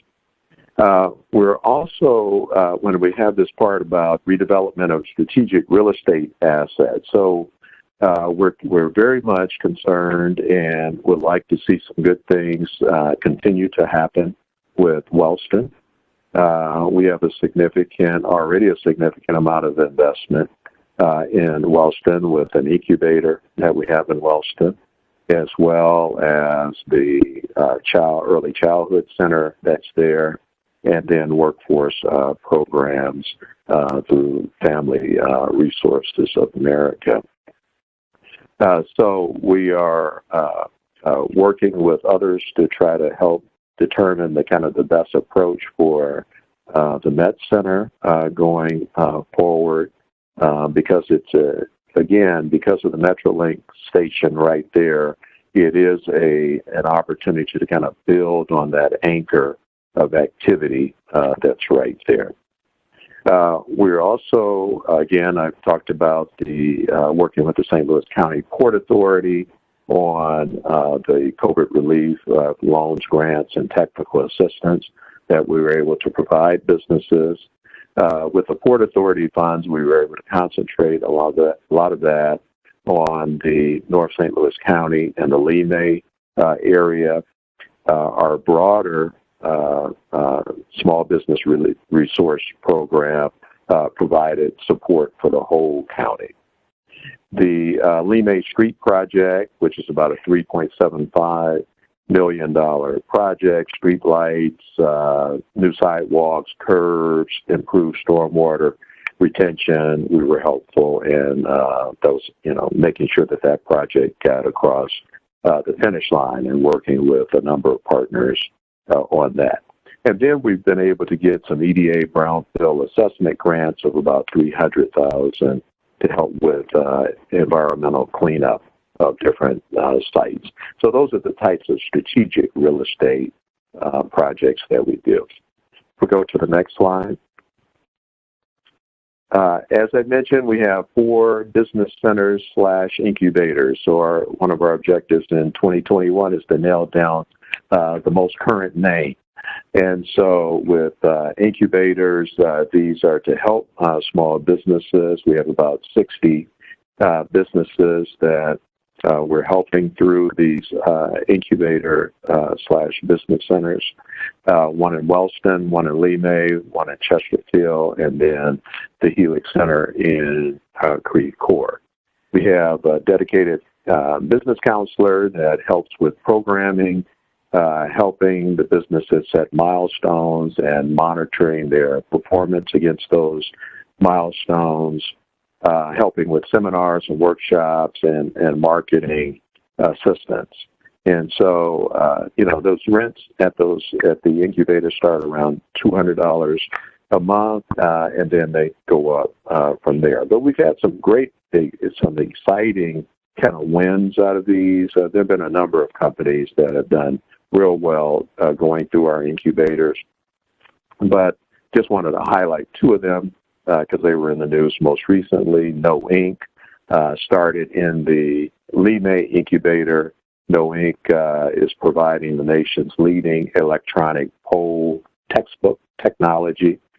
Benson Hill was in our Highlige incubator in Creve Coeur, and it grew and got a lot of investment, and now it has had a new building built in Creve Coeur area as well, in the Danforth Plant Life Science Center, right within the 39 North footprint.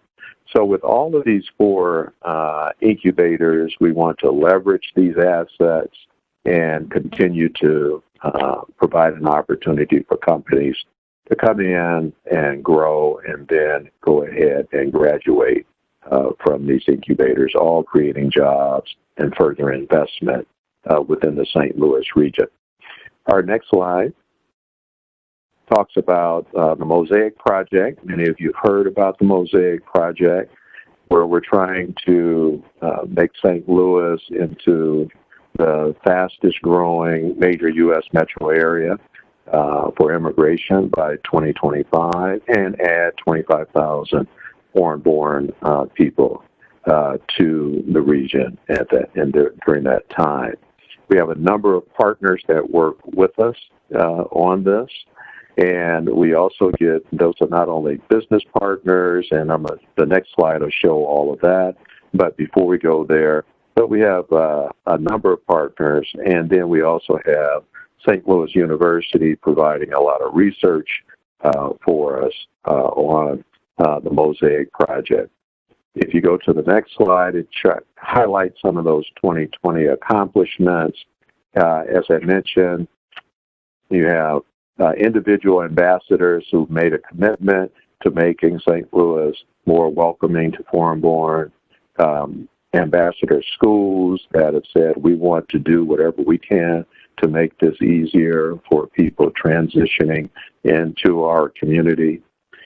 Companies have done the same thing, recognizing that good talent comes from all over the world. The more good talent we have here, the more we can grow our businesses here and also provide employment for our broader residents here. And so with our universities and making sure that we're able to try to retain students that come here from other countries. And so with that, there have been a number of creative things that Mosaic has also done in addition to those.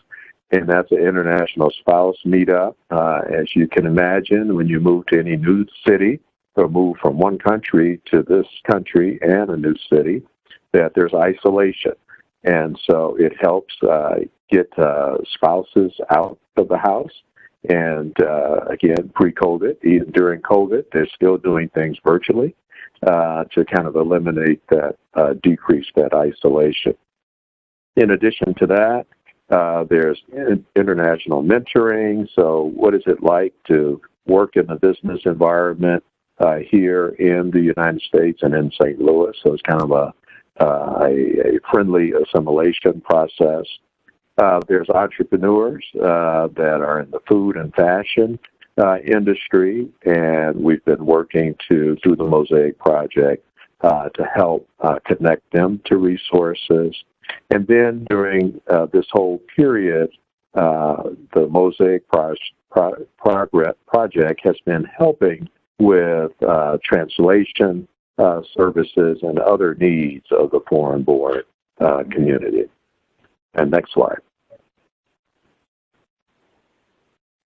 And so the foreign trade and investment, our objective is to increase the number of exporting companies by 2025. There are about 2,900 exporting companies now, and add about 5,000 regional jobs tied to foreign investment. There are about 50 jobs that are tied to foreign-owned companies now.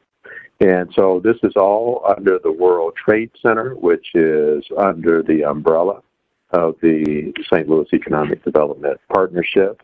Normally there are lots of trade missions. They were able to get one into China early in the fiscal year. But after that, everything changed to virtual. So we had to pivot to virtual. But still providing companies with training and webinar series, and then also hosting their annual Growing Global event, which a lot of companies attend, and they attended it virtually this year. But one of the benefits was that the head of Southwest Airlines, Gary Kelly, was able to speak and do a video for the conference. And then Debbie moderated that. And then U.S. Ambassador to Mexico, Christopher Landau, also spoke. So it's very useful information for the corporate community and anyone serving the community.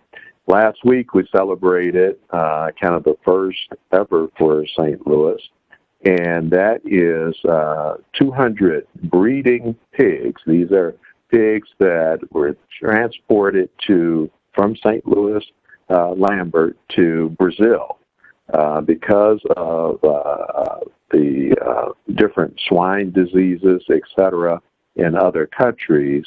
A lot of their livestock has died, and so what we were able to do using our different providers here in the Missouri area, provide a way for them to transport breeding pigs, and then we hope that follows with other breeding livestock to help with food across the world.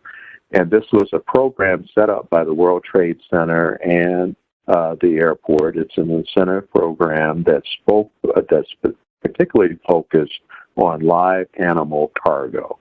So it provides a small incentive to attract people to companies to transport live cargo from Lambert to these foreign destinations. And so we want to thank the St. Louis County Port Authority for providing some funding for that small incentive, but it's just enough to entice companies to come to Lambert instead of putting the livestock on a truck and sending it to Chicago to have it sent over to other foreign destinations. Next slide, please. We have, again, a number of major economic development projects, some of which I've already named, but, we get excited about lots of wins. And, if I think about the various different council districts, and just a couple of examples of some of the things that are wins in your particular council districts, I'm just really happy that our team is able to help accomplish that. So Council District 1 with Councilwoman Rita Days, a couple of companies, Engineered Tax Solutions, Optimus Solutions, does PPE equipment, was just announced a couple of weeks ago. And then again, we're trying to work on some Wellston redevelopment. These are just a couple of examples. And Councilwoman Dunaway's district, 39 North, again, when we look at our innovation districts within our region, it's T-Rex, Cortex, and 39 North, which is AgTech. And so having Edge at West, which is a new building being built out by BJC West, Barnes West, and then and it'll have lab space and that type of thing. And the same developer just built the new home for Benson Hill, which is in 39 North, and so that's about $56 million. And then Johnstone Supply Company as well. And then, again, all the good things that have happened with Bayer Crop Science, 4,400 retained jobs, 500 new jobs, $164 billion in investment. With Council, I'll just do these fast. Council District 3 with Councilman Fitch, Essential Federal Services that I mentioned, 1,400 jobs. Gray Eagle, about $21 million investment in the logistics part. Council District 4, Councilwoman Gray, about $300,000 in EPA, Environmental Protection Agency, Brownfields Community wide assessment grants for cleanup.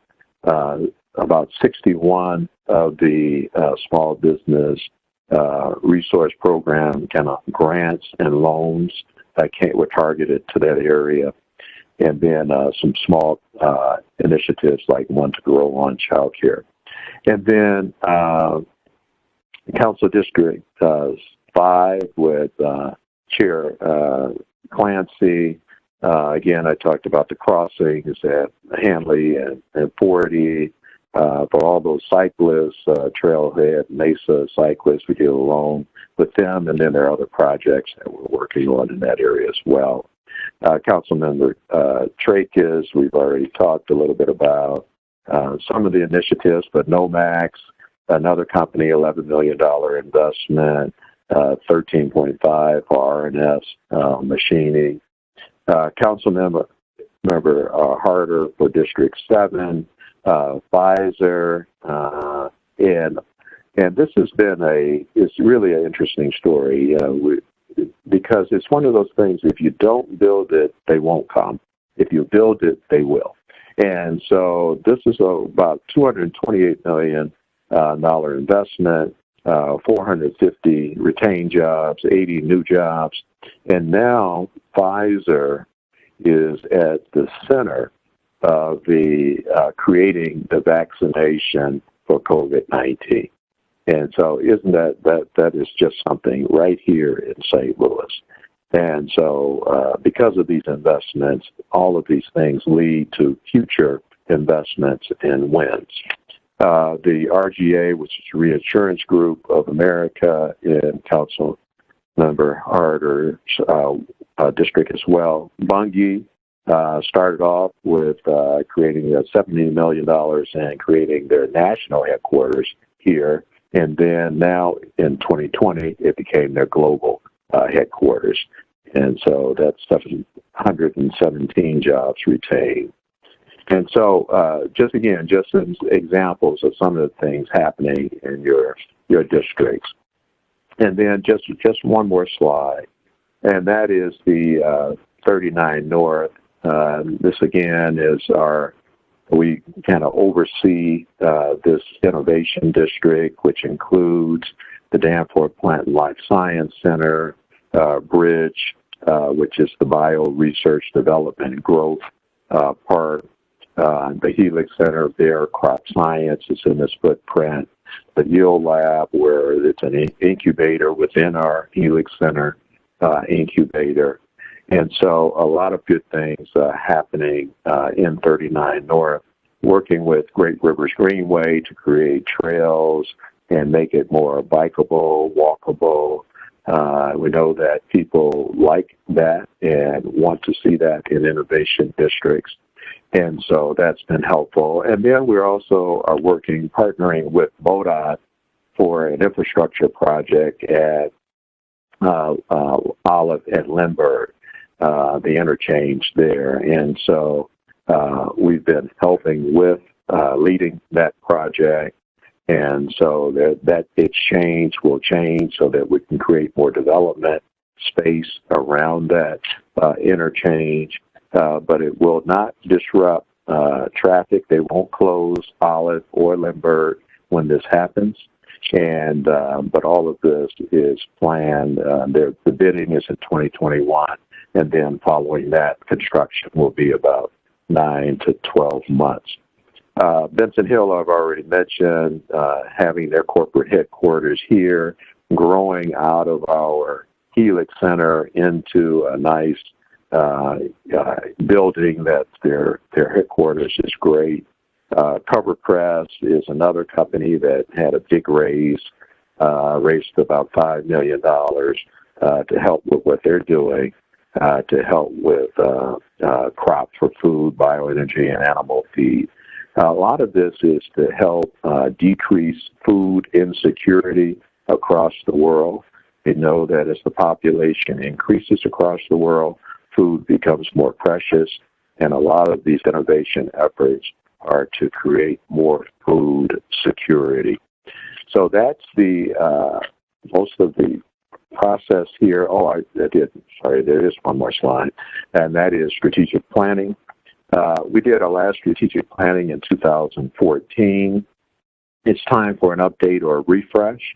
But since that time, there have been about 20 other regional plans that have been done. A number of them have some economic development components. We are in the process of starting our strategic planning process, which will end in about mid-calendar year 2021. But one of the things that our strategic planning committee of the board has indicated, and working with staff, is that we want to keep this dollar amount reasonable compared to a number of other strategic plans, but we still want to make sure that we're helping address those economic development components of all of these plans to make it more of a plan that benefits the county, but also has a regional benefit as well. So we're looking for areas of alignment, some synergy, but still connecting our unique services and programs and skills within our next strategic plan. But our strategic plan has served us well, though, considering that we completed it in 2014, and we're still able to accomplish some good results as a result of that. All right, so before we go into the numbers, if people have any comments or questions on anything that I've discussed, please go ahead and ask. Yes, any members of the committee have any questions for Mr. Krim at this time? Let's go ahead and keep going, Rodney. Madam Chair, I'm sorry, yes, I didn't get my button in time. Rodney, I would like for you to go back to the COVID-19 resources, please. And thank you very much for your willingness to handle that small business resource program. It was challenging at best, but I'm concerned that the businesses that really applied were not given the necessary follow through of the necessary technical support in order to be successful. And of course, several of the businesses that applied in my district have gone out of business. And so I guess my question to you is your process for doing that after you took over the program, I guess. Did you reach out to all of the businesses? How did that work?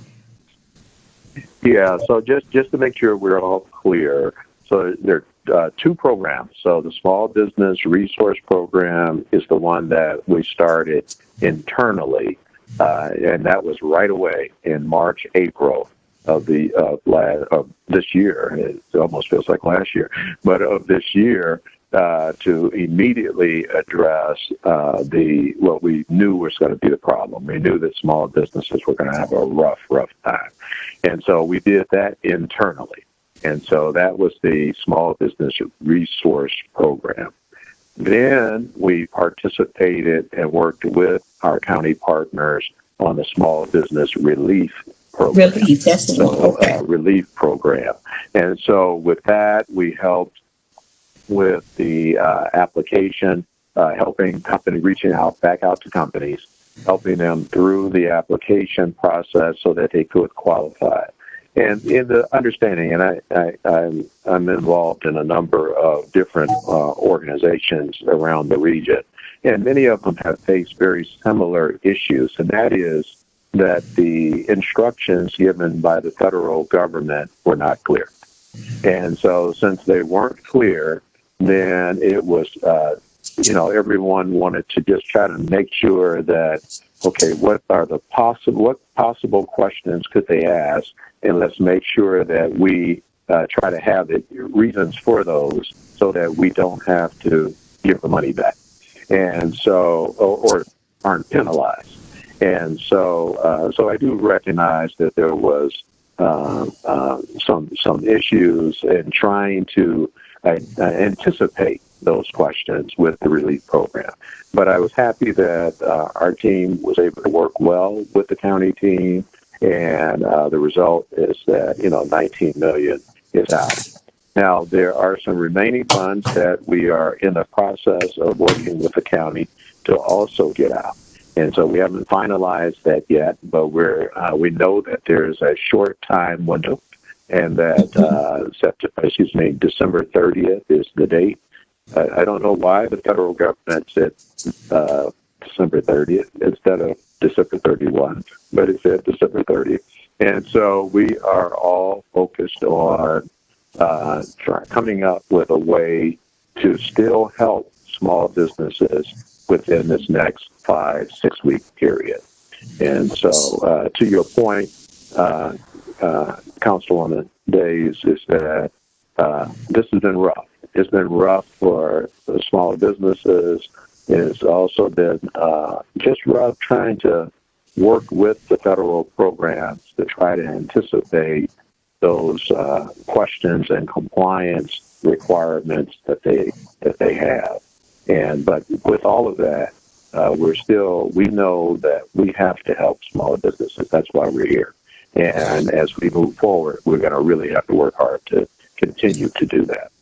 Okay, well, I guess then that would give me to my next move. Then that my next move is to talk to you about a specific one, and we will do that at a later date. But I did want to thank you, for stepping in when you did to do that, and to try to, make some semblance of order with that. I do appreciate that. So that's my only comment, Madam Chair. Thank you so kindly, and I'll be in touch with you later, Rodney. Thank you. All right, thank you, Councilwoman Days. All righty. Chair. Madam Chair. If there are no other questions. I think I hear potentially a question from Councilman Harder. Councilman Harder. Yeah. Rodney, to piggyback on what Rita just talked about, what do you have available right now to help these businesses that have been shut down prematurely for the next 40 days or so? What can you get them in relief? Yeah, so we're working with the county to determine what that final number is, but we do have a general agreement that we will work together, and we will use our processes to get funds out once we kind of nail down that number. But our objective is to identify businesses that can demonstrate that they've spent money that were impacted by the COVID-19, and be able to get them some resources. And so with those resources, it might help some stay alive a little longer until the vaccinations come or the next stimulus package come. We're hoping that a new stimulus package comes shortly. And when that does, that could provide some more running room. But the same approach we used when we started our internal small business resource program, we're trying to do that same approach with the remaining dollars from the CARES program. But it does have to get out by 12/30, and it has to have kind of demonstrated demonstration of expenses. So that's receipts, payroll, records, those type of things. So a restaurant that's been shut down. Councilman, yeah. And then also within that, we also want to help restaurants. We have a focus within this approach of helping restaurants. And again, it helps them survive a little longer until even larger dollars come through with the next stimulus package. So that's our objective, and that could be we kind of tailored this so that it could be for heaters, outdoor tents, things like that could help them survive at least on moderate temperature days. And who should they call for that help? Yeah, so they should call. What's going to happen is we're going to have a full media blast, but you got to give us a couple of days to do it. So we don't want to miscommunicate. So we don't want to have people start calling today without having the application all nailed down, which we will have within a couple of days. Having the amount all nailed down, which will be within a couple of days. And so we'll have it on our website. We'll have it on everybody's website, all the chambers' websites, any restaurant association groups, anyone we can think of. Your website, we'll have it out there on everybody's website on who to call, and we'll have media on it as well. It will spread like wildfire. Once we say dollars are available. And these are grants. Thank you. So you're very welcome. I want to remind the we do need you to help us with that. As soon as we release it, we will contact you directly and say, it's out there now. Please direct everybody to these resources. I think we are all eager to help with that, Rodney. And I want to remind the council members, I don't mean to suggest to tell you what you should and shouldn't do, but I do want to suggest that we stick to the noticed agenda topic today, which is the 2021 budget. I'm being gracious because I know that this is a very important topic right now as our businesses are really struggling, particularly this week. And these are important questions, but for the purposes of what was noticed publicly, we really should be sticking to the agenda because that is what we told the public we would be talking about, the 2021 budget. So just wanted to remind you all of that. Thank you, Madam Chair. If everybody else is done, I did have one quick question about something else for Rodney, please, if time allows. Sure. Any other first round questions? I'm not seeing any. Go ahead, Councilwoman Days.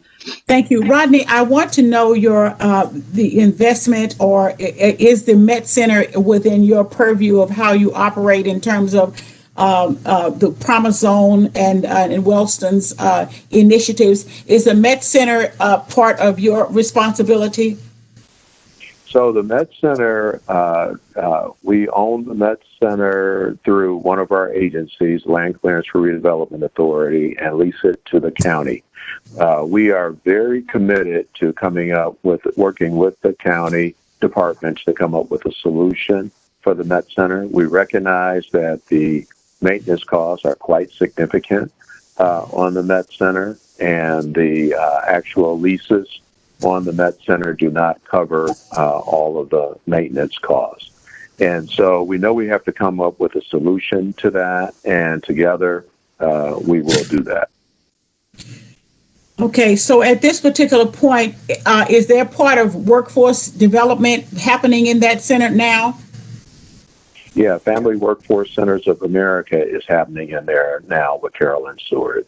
That's the biggest operation that's in there now.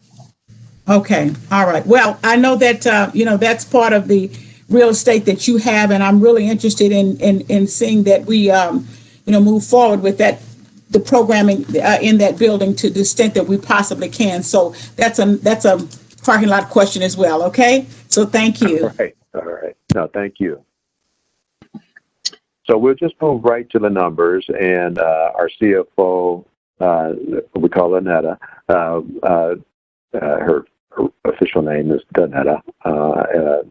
Netta will kind of walk us through these numbers, but in essence, we're asking at this point for the same amount that we got last year from you, and we're going to try to make it work. But Netta, you want to go ahead and go with yours? Absolutely. Thanks, Rodney. So, Rodney spent a lot of time kind of laying the groundwork for the council about all of the work that the partnership is doing. I do want to kind of now bring it down to what it looks like for us for 2021 from a budget standpoint. So, Kristen has just brought up a slide for you to look at.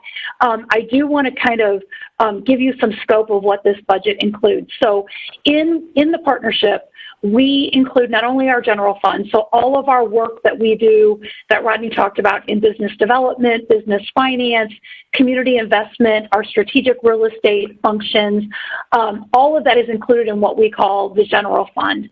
Also included in this budget are three of the entities that Rodney has discussed before. So Land Clearance Redevelopment Authority is under they're budgeted along with the partnership, so they're included in these numbers, as is the Industrial Development Authority, which is the entity that really helps with bonding for companies. And then the final entity that's included is Port Authority of St. Louis County. So just to sort of kind of, frame this out, letting you know that those are really the four major components that are in this budget. What's not included in the budget are things that are under the umbrella of the partnership, as Rodney said. Those would include St. Louis Venture Works, which is the operation that runs the business centers, the incubators, as Rodney discussed before. This also does not include the World Trade Center. So they have their own budget, so what we do have in here for those two entities is support that we provide to those entities to help them balance their budgets.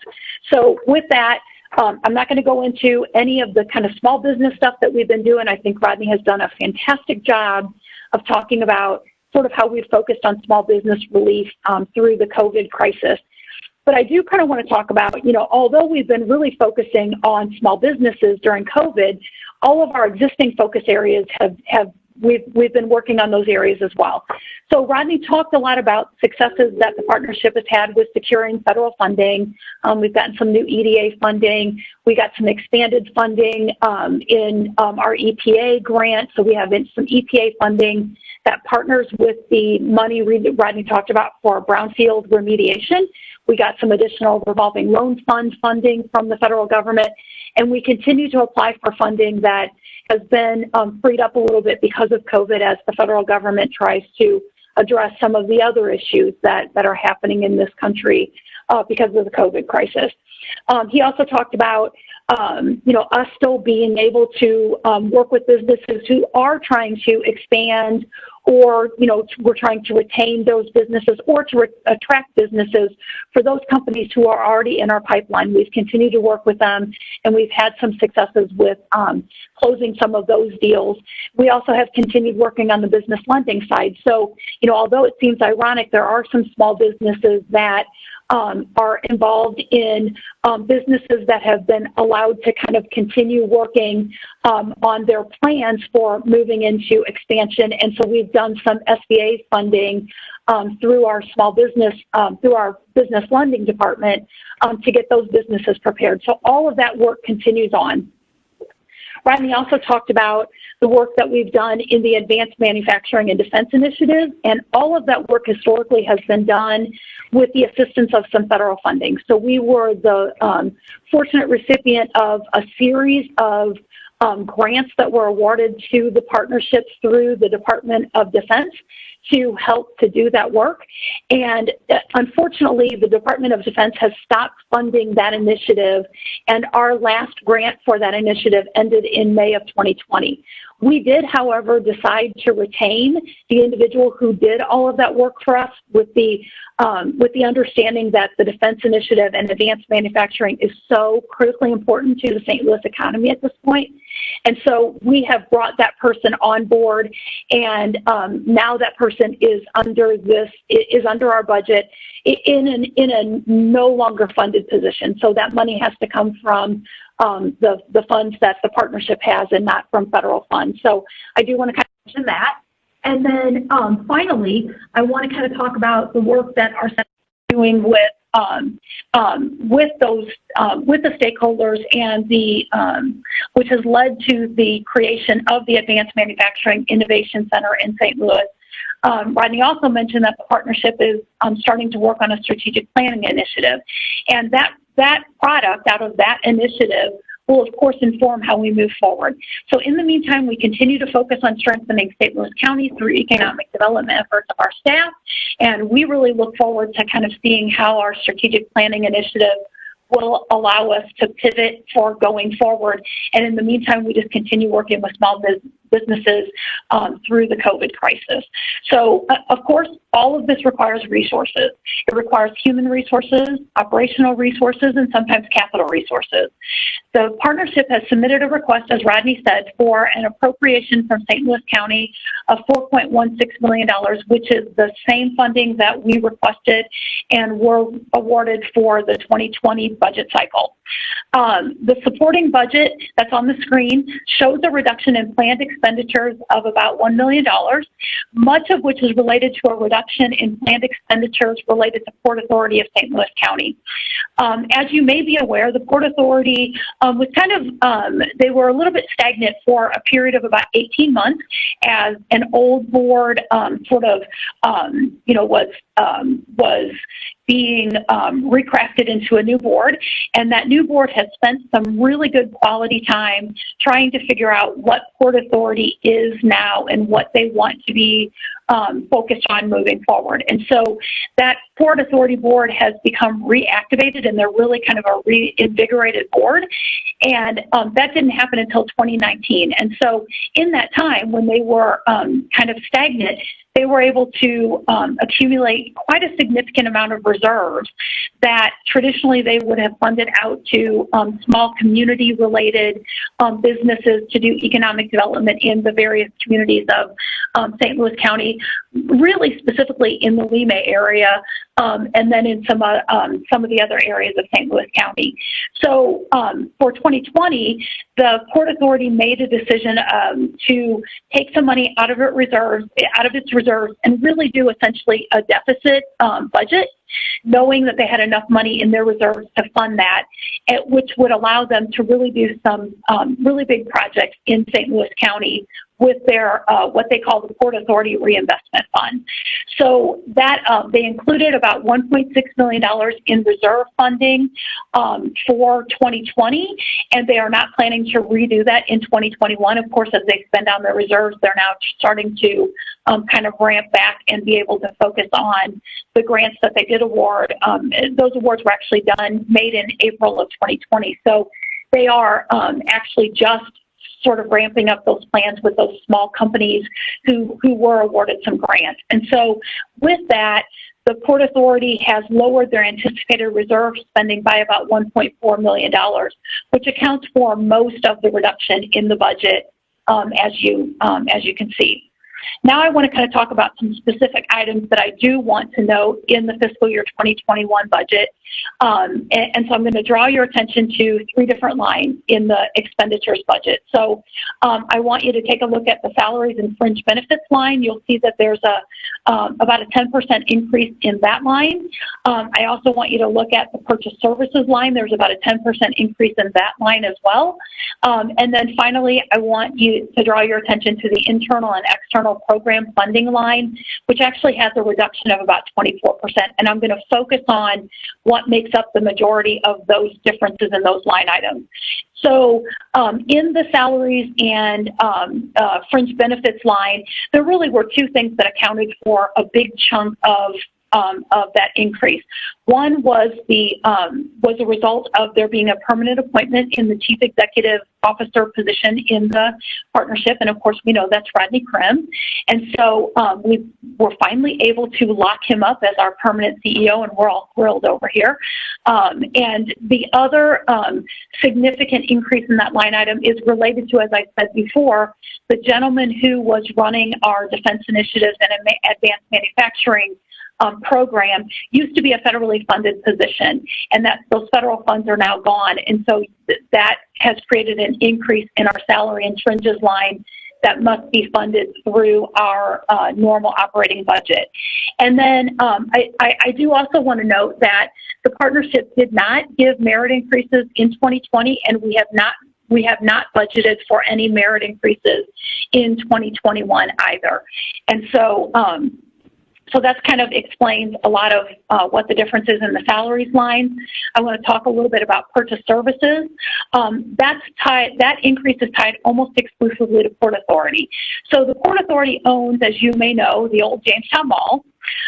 They bought and they've invested quite a bit of money in the upkeep and the security of that property, particularly over this last year. I don't know if everyone is aware, but you know, some of the more significant things that happened, there were some break-ins that happened in that property. But I think more importantly, there actually was a fire that was started out at that property. And so there were a significant number of expenses that were incurred that were fortunately covered by insurance proceeds at some level. But there's an increased recognition that there's security and that there's, really some scrutiny that has to happen at Jamestown Mall to make sure that that remains a safe property that is under the ownership of Port Authority. So they've budgeted quite a bit of money to be able to provide those services up in Jamestown Mall. The Port Authority also has a responsibility for upkeep of the Lime Streetscape project. And Rodney talked a little bit about what that project is. It's down in the Lime community, as you can expect. And that project was actually funded through a grant from CDBG, a $3 million grant through CDBG, and then it was matched from a $750,000 grant from a local community investment fund. And so that work finally was finished. We finally just wrapped up the rest of that program here in the last couple months. But part of the agreement that the Port Authority took on was that they would maintain those grounds that are under the Lime Streetscape. And so, as you can, probably guess, there's grass cutting that needs to be done. There's, if a sidewalk gets broken, if a street light is broken, a light bulb goes out, the Port Authority is responsible for that kind of upkeep, and so they included some money in their budget for that project as well.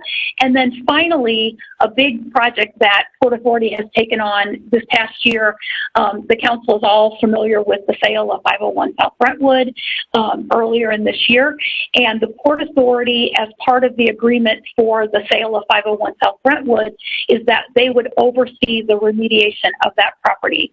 And so there was an escrow fund that was established actually for the remediation work, but the Port Authority staff that's been engaged by the board is overseeing that work. And so the Port Authority will pay for those repairs on the front end, and then they get reimbursed from an escrow fund that's set up with a local title company. And so those expenditures are all reflected in the purchase services line, and so that's caused sort of a little bit of a bump that we won't anticipate to see in the next couple of years, but will be there at least for the time that the remediation work is going on. And then as a final note, I want to draw your attention to the task adjustments and reserves line in the revenue section of the budget. And so as we talked earlier, Port Authority continues to plan for the spend down of its excess reserves. And for 2021, it actually is planning to draw down $277,000 of its excess reserves. Additionally, the partnership has budgeted a deficit of $374,000. That makes up the majority of that $651,000 task adjustment and reserve number that you see in the revenue. That number is in there to, of course, balance the budget. The partnership has already started to make plans about how we're going to close that gap on the partnership side, since we don't have as significant reserves to draw down as, for example, the Port Authority does. So some items that we are considering are potential reduction in some personnel costs, a reduction in historical funding that we have made to the Mosaic program under the World Trade Center. We've made that funding through the partnership, and so we're anticipating potentially reducing that funding by a small amount. We also have talked about trying to identify a sublessor for one of our lease spaces that we have here in Clayton. As I think the county has seen, we also have a significant portion of our staff that has been working remotely. I would say probably 90% of our staff, or maybe a little bit less than that, have not been in the office since March, I think the 19th, maybe the 17th. And so, we know that as we look forward, we're really trying to figure out, can we allow people at some level to be able to continue working from home even after COVID?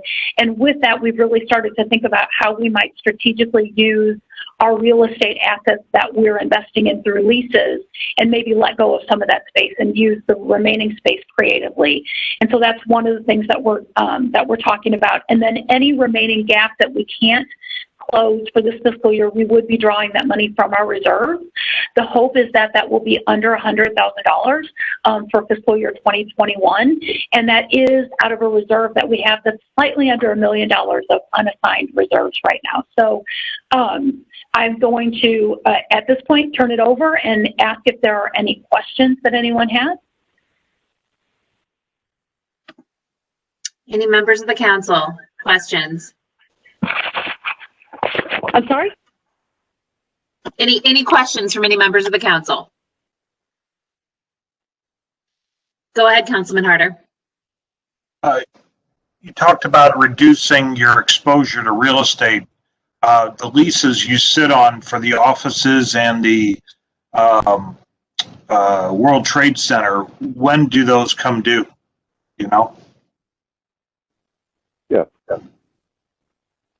Yeah, you're muted, Nada.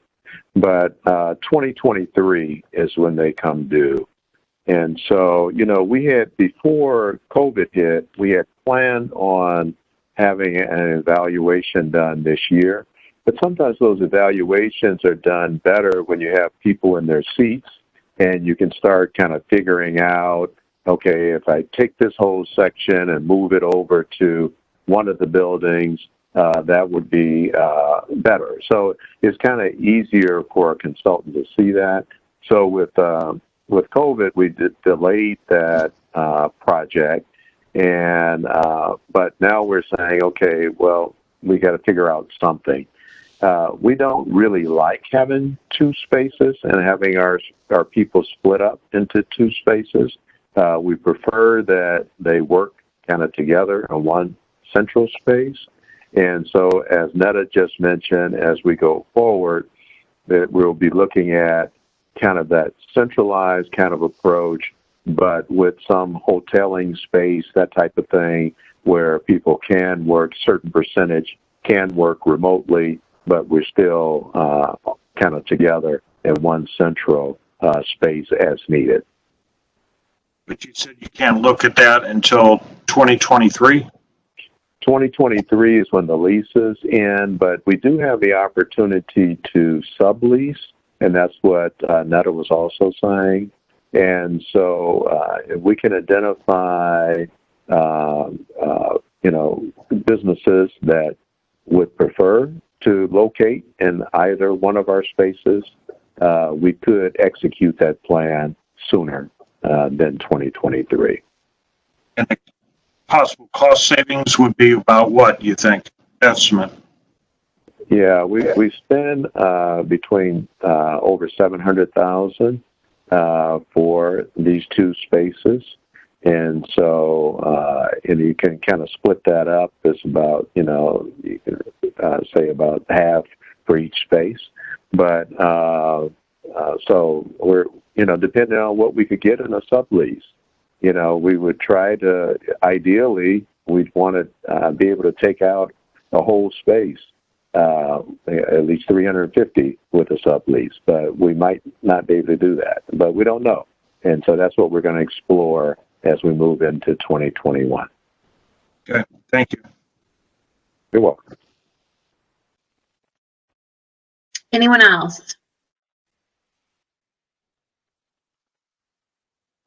Rodney, does this conclude your slide deck, or is there more? Yeah, this concludes it. Again, with as Netta mentioned, tapping into the reserves, which aren't very large to begin with, to help get us through 2021. That is our way of trying to address the situation that we're in. But we would truly appreciate the council's approval as you further consider all of the budgets to consider the 4.160 that we presented. All right. Unless there are further questions, and I'm not seeing any right now, I will go ahead and thank you, Rodney, you and your team, for putting this together today. We appreciate the many ways that you all have stepped up, especially this year, and your efforts have not gone unnoticed. So thank you very much for providing this really thorough and comprehensive information to us today. All right. No, thank you. And again, we look forward to continuing to work very well with you. So thank you. Thank you. All right. We'll go ahead and excuse ourselves then. Very well. Next up, we have Transportation and Public Works.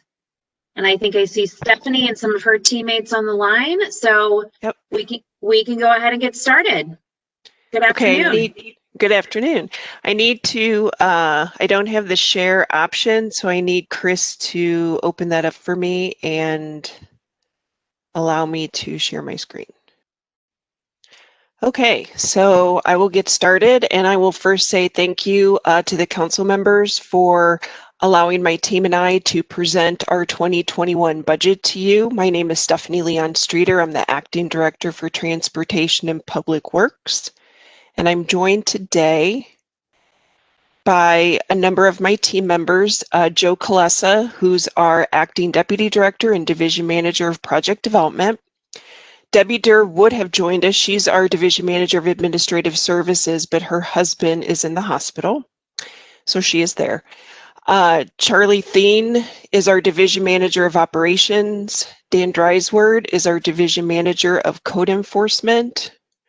Rebecca Kent is our Accounting Manager. Matt Grunler is our Division Manager of Construction. And Craig Boyles is our Division Manager of Fleet and Garage Services. And Joe Hunt is our Division Manager of Facilities. Our mission in our department is to promote the health, safety, and well-being of St. Louis County residents by providing an exceptional transportation system that supports multi-modes and encourages regional growth and opportunity. Enforce internationally accepted building and property maintenance codes reasonably and judiciously for public health, safety, and protection. Provide customer-friendly building spaces in which to conduct county business, and support innovative problem-solving that enhances public service. Our core functions are transportation and facility asset management, and this includes a myriad of activities from the planning, design, construction, operation, and maintenance of over 3,100 lane miles of road, 670 signals, 1,300 miles of sidewalk, 59 miles of bike accommodation, 36 owned buildings, 21 leases for 3.4 million total square feet, and so much more. Another core function is code enforcement services. This is for unincorporated St. Louis County and munis that we contract with. This is a gamut of service as well. It's the building, mechanical, electrical, plumbing code enforcement. It's land disturbance, property maintenance, explosives, amusement rides. This is the plan review, permitting, and inspection functions on the code enforcement side of our house. In administrative services, we're creating and managing budgets. We're doing accounts payable and receivable activities. We are hiring people. We are involved in their benefits, paying them, their insurance, and so forth.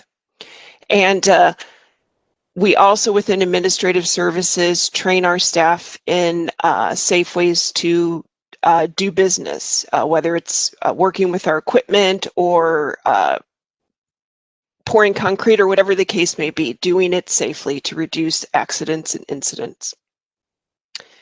We are responsible for fleet and garage services for St. Louis County. So that is the acquisition and maintenance of over 3,600 pieces of engine-powered equipment, trucks and cars, and 2 garages, the Shaw Garage and the Quartz Garage, which park over 2,200 persons. And then the water and sewer line repair programs that are actually housed within administrative services, but they're funded separately. And the volume of activity just this year, even despite COVID, we have entered into 892 contracts for sewer repair and almost 1,200 contracts for water line repair. And that is really to the benefit of, obviously, all those residents and offsetting their costs. Our strategic priorities are asset preservation. Gone are the days really where we can build brand new roads and make them be wide and large and beautiful with all the new bells and whistles. We are having both on our vertical infrastructure side and horizontal infrastructure side to try to preserve what we have. Another priority is service to community. Everything that we do is really providing a service to the community in my mind, whether we're repairing a road that helps you get to your job or place of worship or the grocery store, or we're doing code enforcement so that we can assure that residences or commercial buildings are safe to occupy and enter, or we're doing property maintenance, grass cutting, or trying to manage vacant properties. That all goes, in my mind, square to service to community. Another priority is investment in human capital. You'll hear me say a number of times through my presentation, I know you've heard us talk about it before, but our greatest asset is our people. And we actually incur more costs when we don't invest correctly in our people that do the work, because there's a person behind everything that we do. And then another priority is transparency. I believe an open conversation starts with open information. And so I will do my best, at least while I'm acting director, to continue us moving forward in a transparent fashion.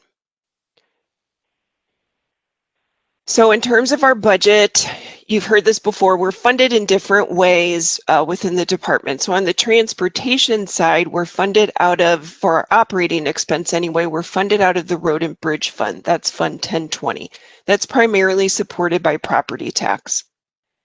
And while we're not under the same particular constraints as the general fund, we do try to be good stewards of every dollar that we have on the transportation side as well.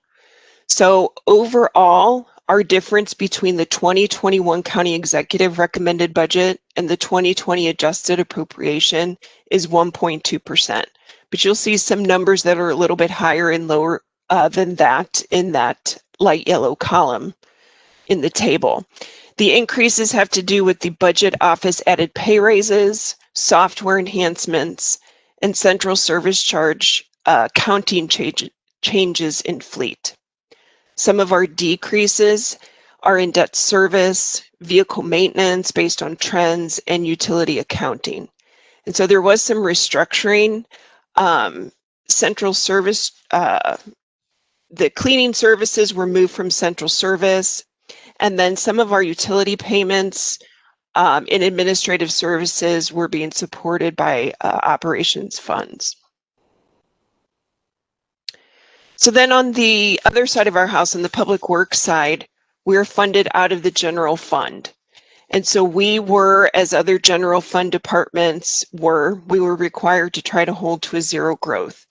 But that becomes very difficult on the public works side because a lot of what we do has to do with leases and contracts, and those have contractual obligations that we have to abide by.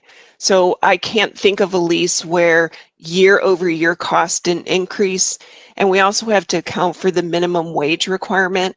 So as costs for minimum wage go up, we have to obviously account for that in our budget. And then Acela software upgrades are included.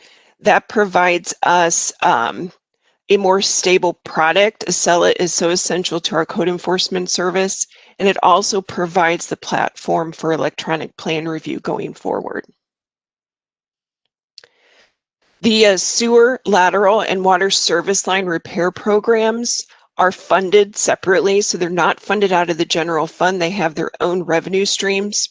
So obviously they're shown separately, and their ups and downs over the years are based on trends. So we actually in previous years had to have supplemental appropriations added to our repair programs because of the uptick in activity. We're not seeing that trend, at least on the sewer side going forward, but we are on the water side. So the numbers change in relation to our evaluation of trend. So on the public works side, we were challenged to develop some reduction budgets. And really that has to fall square in the facility side of our house, because in our code enforcement side, and so there's two main draws from our portion of the public works budget, it's code enforcement and facilities. And code enforcement is self-funding. So their costs are offset by their fees. So the only other place that makes logical sense that you could look at budget reductions is on the facility side. And so you will see going forward that a lot of that funding is locked. So we really have to scrutinize our building footprint and the leases that we have, and do the best we can to propose what we can under our constraints. So one of our proposed reductions was to have workforce development pay their full share of their lease space in Northwest Crossing. They pay a good portion, but they don't pay their market rate. And so we're having, as a public works department, to subsidize their cost. And so we're anticipating a savings if this proposal is accepted. The second proposal is that Med Center building management revert to the LCRA / Economic Development Partnership. About 20 years ago, we entered into a lease agreement to maintain the building. Over time, obviously, our cost to maintain all of our infrastructure has gotten out of sight. And our lease is up with the EDP in terms of building maintenance at the end of this year. So we want to have a serious conversation with them. And you heard Rodney Krim talk about that as well. And then another proposal was to combine multiple satellite offices into one. But I really have to preface this by saying that it's very, very preliminary discussion. In fact, the first time that we had it, we thought that we'd see a savings. And the more conversation we have just internally, we're not convinced that we're going to yield any savings to the department. But we do think that if we continue with these discussions, that county process could potentially be improved. And I will just have to leave it with the fact that we will do the appropriate amount of engagement with you all and our key stakeholders before we'd entertain this to any great degree. So our folks do a great amount of good work, and I can't stress that enough. Despite all of the hurdles that we have to overcome, we do a lot of good things. You heard in previous conversations some talk about the renovations on the street level of the admin building, and our folks jumped through hoops. They just did to get this done so quickly to maintain service to our residents during COVID. And so the one-stop shop, I think, has great value. It focuses activity and it streamlines for people where they need to go, because a lot of times they don't even know where to go in the building. And so everything is so convenient for them on the street level. So I really do hope that these changes continue, aside from the fact that we poured a lot of time and effort into making it a reality. We partnered with MoDOT to provide additional improvements to the I-270 design build project. And what we wanted to do was treat this in an equitable fashion. We had partnered and provided improvements to MoDOT for their I-64 design build project a number of years ago for Mid-County residents. And not to say that the only people that use those roads are Mid-County folks, but we wanted to put the same kind of time and attention into our North County area as well. We completed additional LED lighting retrofits so that 88% now of our facilities have energy efficient lighting. We repaired corroded hopper racks and building columns at one of our maintenance districts, and this was such a safety concern for me. I was so afraid that the roof was going to fall on my staff. So we spent time obviously addressing an apparent need. We are in the midst, I have it actually as past tense, but I believe we're in the midst right now of repairing the wall at the South County Health Center that a vehicle drove into during COVID testing. We will hold our first ever virtual fleet auction this year. And we issued over 54,000 permits and performed over 158,000 inspections in code enforcement. So we intend to do good things in 2021 as well. And believe me, both these slides just show a microcosm of all the things that we do in our department.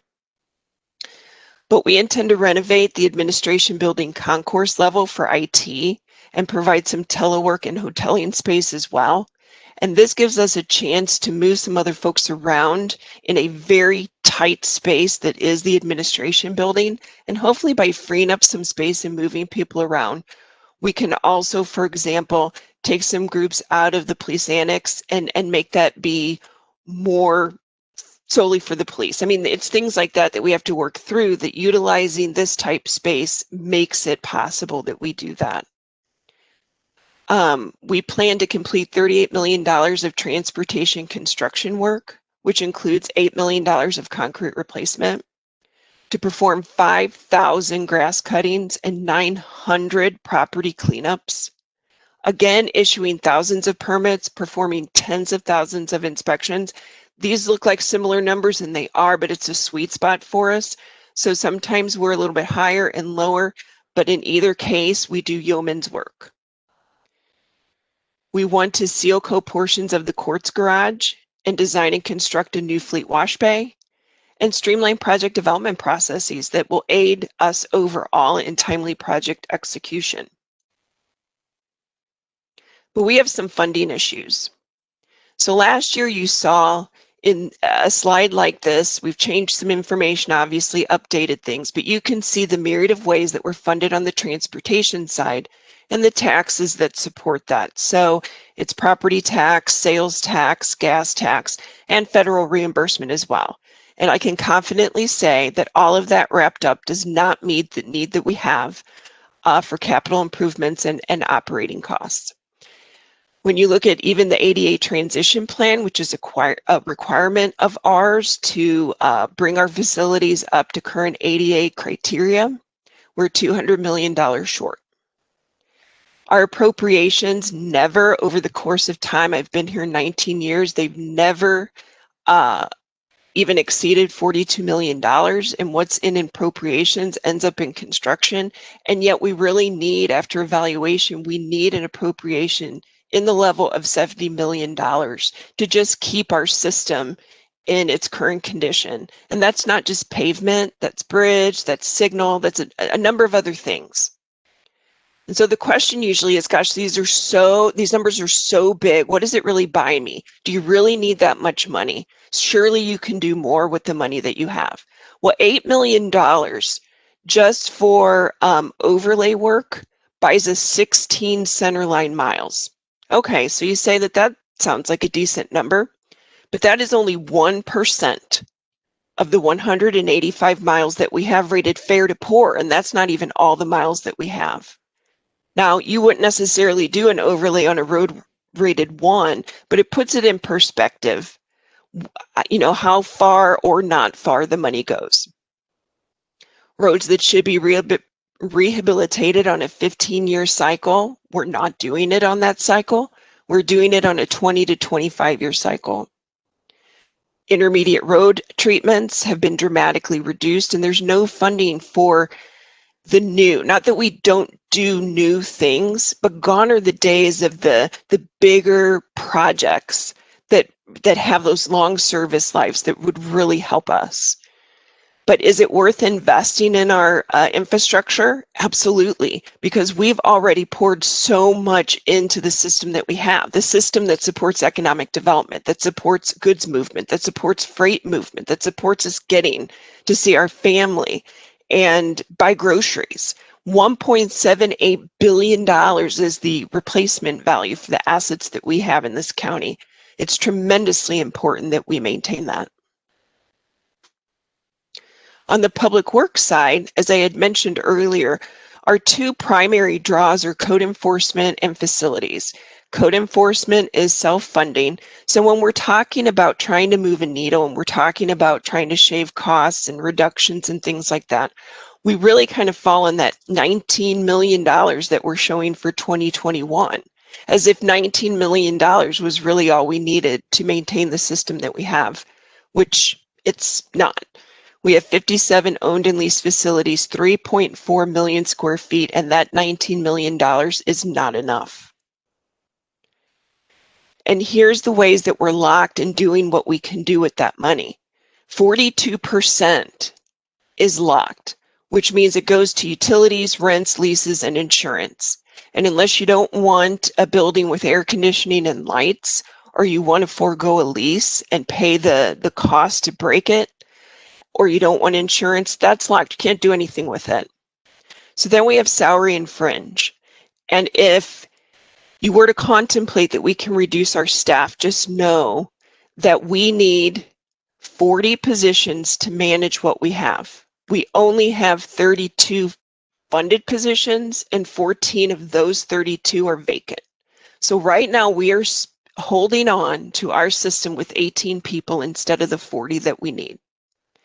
20% goes to housekeeping and supplies, and so we're left with 8% of $19 million, which is less than $1.9 million for maintenance contracts. We spend then on supplies, give or take, but a little bit less than $21,000 per building. And our deferred capital equipment replacement cost is over $100 million, and that does not include the money that we need to sprinkle the administration building. So the logical next question then would be, what did you budget for capital improvements? And we budgeted nothing because we can't. And that was the same as what we did in this current budget year that we're in.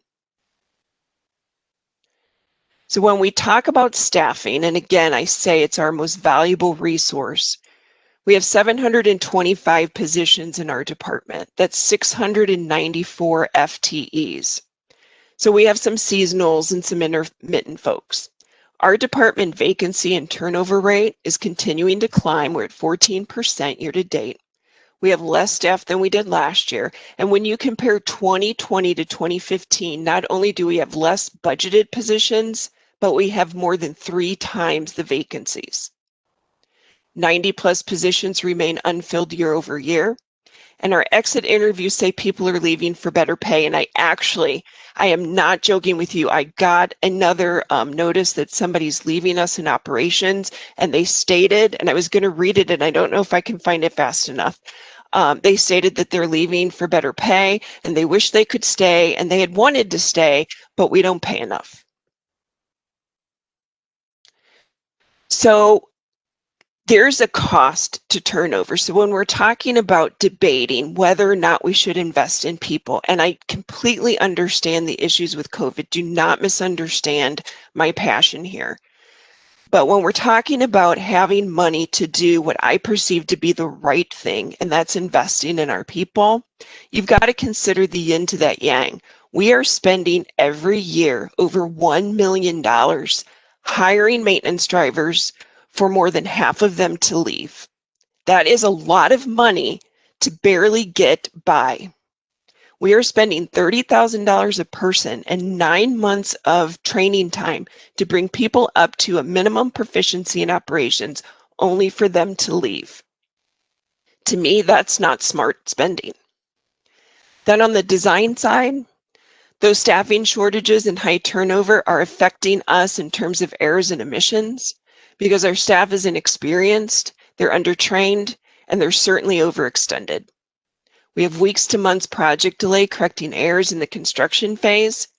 And typically I hear, well, I'm not so sure that we should hire more people. And I understand that we can't pay people very much. So I understand why they're leaving, but you have consultants, you can pay them.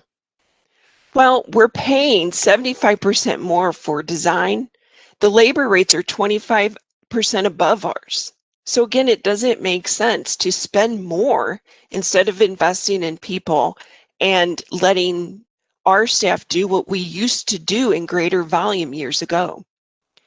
Are we suffering, so to speak? Well, if you look at the bar chart to the right, 20 years ago, we were staffed at over 600 people. In 2020, especially when you take the vacancies out of the mix, we're about half that level of people. But our mileage hasn't been reduced in half. Our bridges haven't been reduced in half. Our sidewalk miles haven't been reduced in half.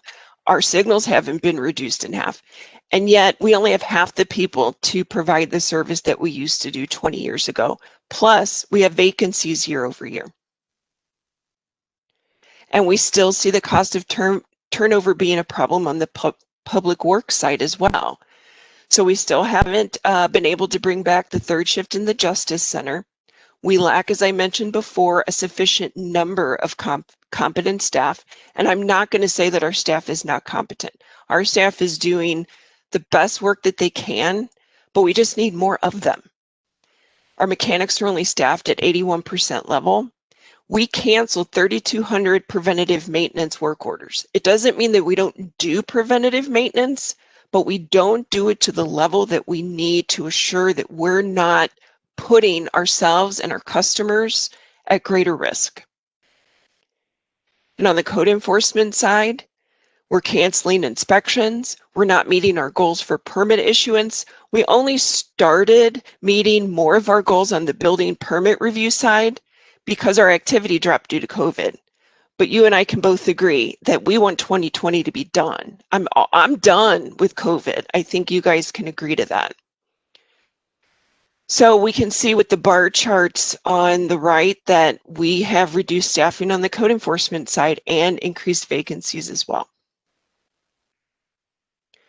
So the next logical question is, well, if you don't have the staffing to do what you did and you don't have the money to do what you need to do, what is the condition of your assets? And that's a good question. On the building side, we're fair.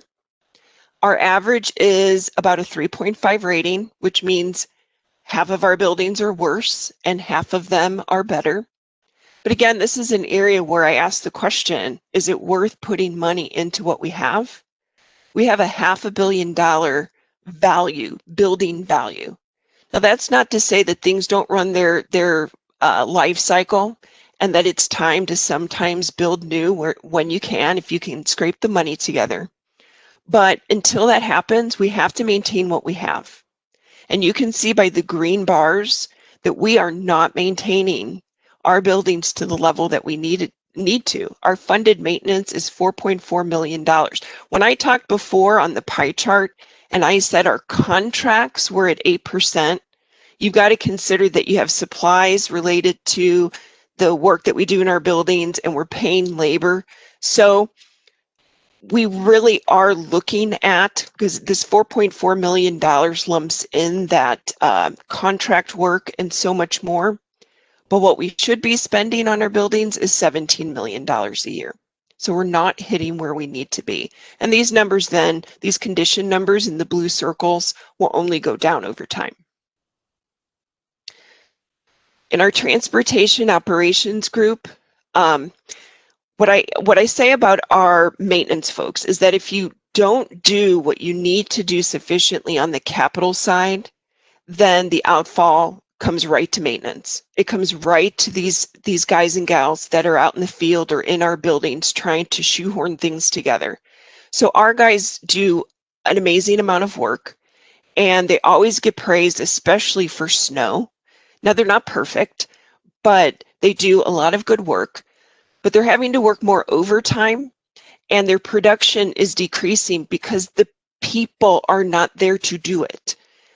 We pour less concrete, we lay less asphalt, we lay less crack seal.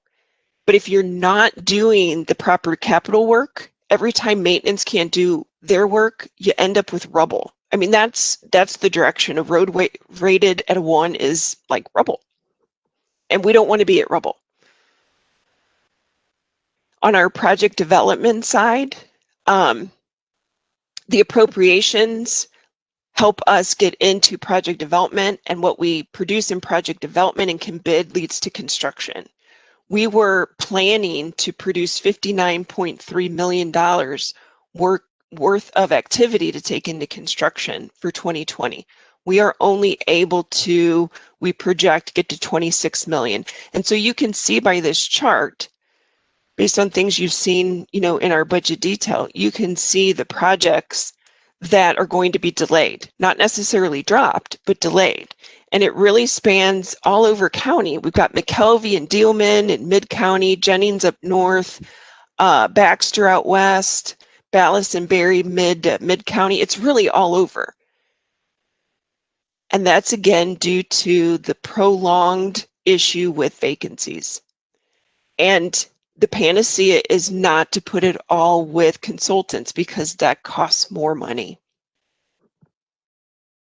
On the code enforcement side, we've done yeoman's work issuing permits and doing inspections, but we continually get property maintenance calls. That's the thing that people see every day when they go out to get their mail, or they're driving home or from work, from home or to home to get to work. They see their neighbor's grass that's long. They see the downspouts that are falling off, the roof or windows with holes in it. And they call us to try to save the day. And we want to save the day, but we're not able to as quickly as we did. And we actually need about 1.9 million more to get back to the days when we could respond within 1 or 2 days. So I'm going to turn the next couple slides over to Joe Colessa for discussion on our budget dollars compared to pavement condition rating. So Joe? Thank you, Stephanie, and thank you, council members. Can everyone hear me? Excellent, thank you. So this chart shows the average pavement condition in the blue circles per council district. And as you can see that throughout the county, we do a good job as a department of making sure that we're maintaining things consistently. The pavement rating within any given district is going to go up and down any given year as we program new projects and bring them online. The green bars represent the dollars that are projected to be bid for 2021 by pavement area. So it's the total pavement area of the district divided by the dollars planned to spend divided by the pavement area of each district to give a normalized expenditure. So you can see that Council District 1 and 2, which have a little bit lower pavement rating, we're going to be spending more per mile of pavement in their districts than we are in Council District 4, which is at the highest pavement rating. District 5 is kind of an anomaly. That expenditure level will be dropping over the next few years. That's just running out the programs that we already had on the books. Next slide, please, Stephanie. Thank you. This slide is the planned expenditure for 21 versus the absolute pavement areas. So the blue bar with the orange on top, that the blue represents the amount of pavement that's in fair to good condition. The orange on top represents pavement that's in poor condition. Keep in mind too that what we call fair condition in the department, which is a PCR of 5 and 6, we regularly get calls about and complaints about not being the level of service that is desired by our constituents. But as you can see here, the amount of money spent in any given council district is going to be related to the amount of bad pavement in that district and also just the sheer volume of pavement in any given district. The other thing to consider whenever we're programming is that each council district has a very different makeup of roads. You have arterial roads, collector roads, and subdivision roads. Generally speaking, federal funds are only applicable to arterial roads. So even where we can do more work in, say, Council District 1, which has more arterials, which are eligible for federal funding, the reimbursement from that can then be spent over in Council District 6 because they have the largest number of subdivision streets by far, which aren't eligible for that funding. So when we're looking at funding mechanisms, we're always looking at this as a system. And in programming, we're grabbing the federal dollars where we can, which is not always necessarily fair, but the back end of that can be distributed in ways that are.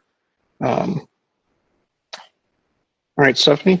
Okay. So in 2021, this is just a breakdown that showed the percentage of overall expenditure that we're planning per council district, different view of it.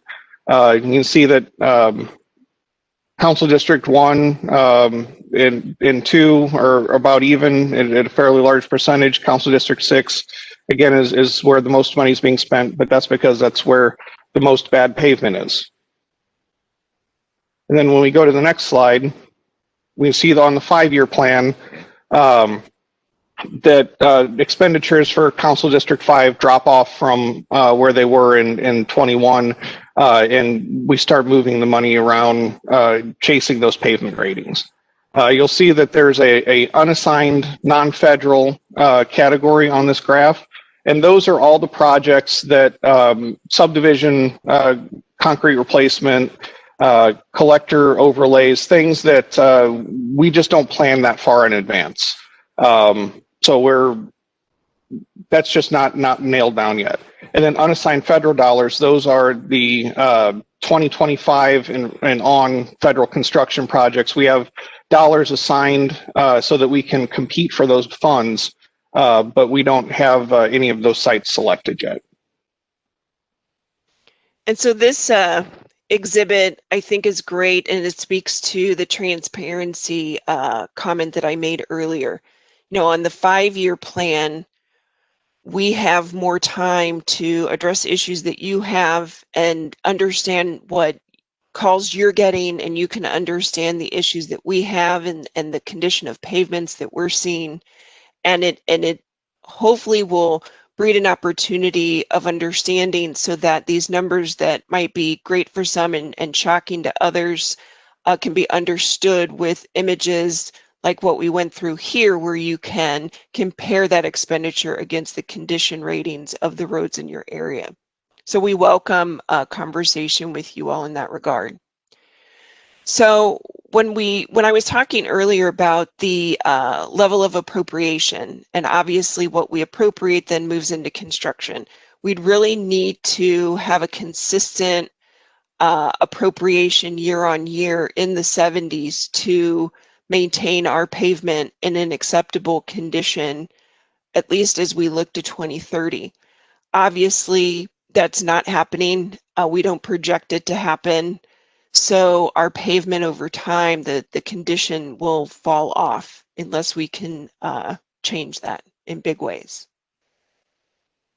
And so this just gives you another visual to show that our intended targets the intended activity is not panning out as we had planned, even when between 17 and 18 in that time period, we jumped a lot more work to the consultants.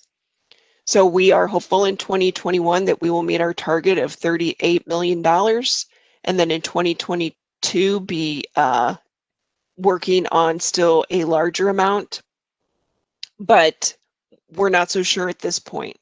And it comes down as much to staffing as it does anything else.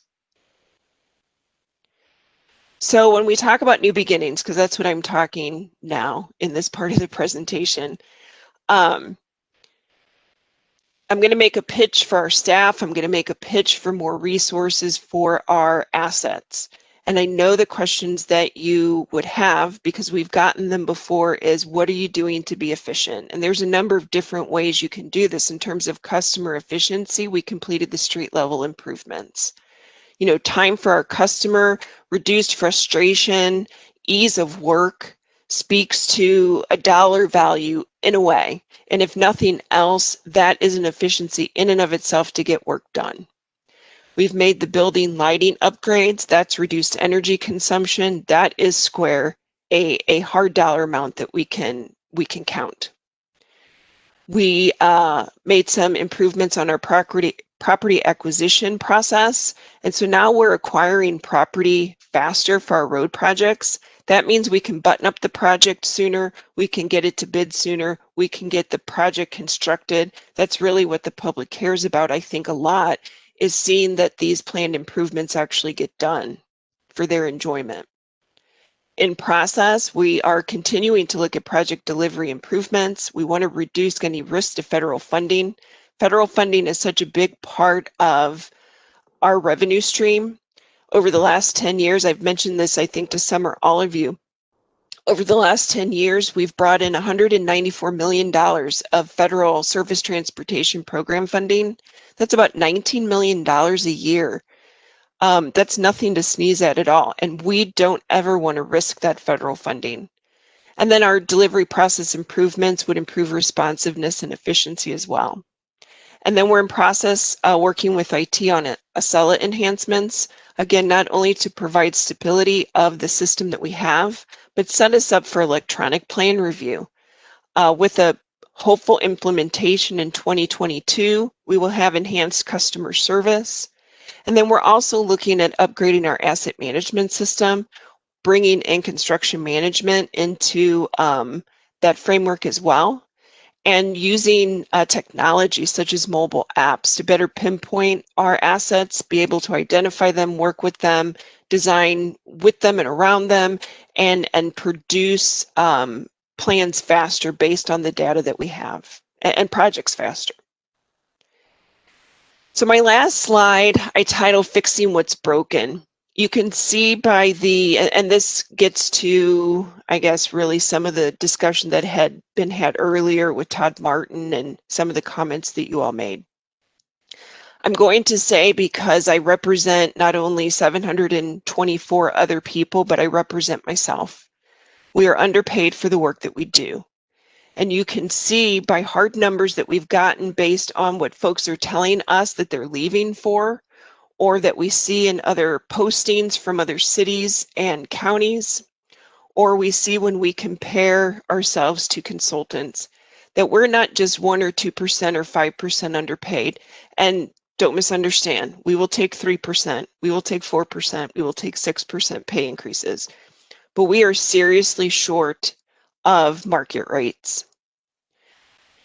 And so you can talk about reducing obligations, and that has to be a very detailed and thoughtful discussion because it's not a panacea, but it could have some benefit depending on what you're talking about. I think we fall on having serious conversation about increasing revenue. We have to fund our capital programs and maintenance requirements and our betterment programs to levels that our assets demand and our community demands. But we also have to play to win by investing in our people. And I'll go back to the presentation.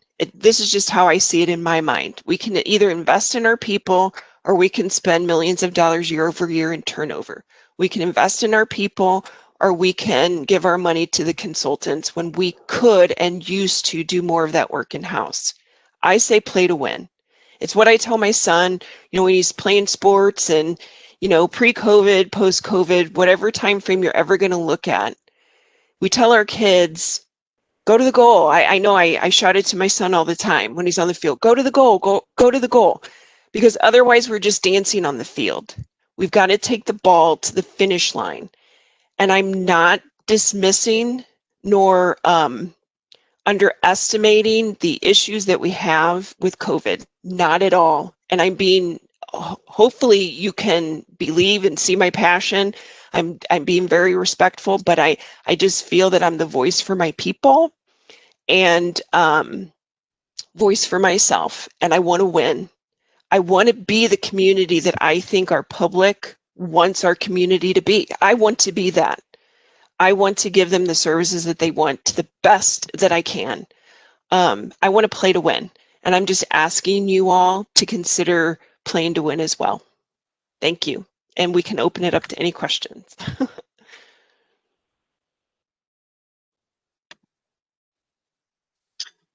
Thank you, Stephanie.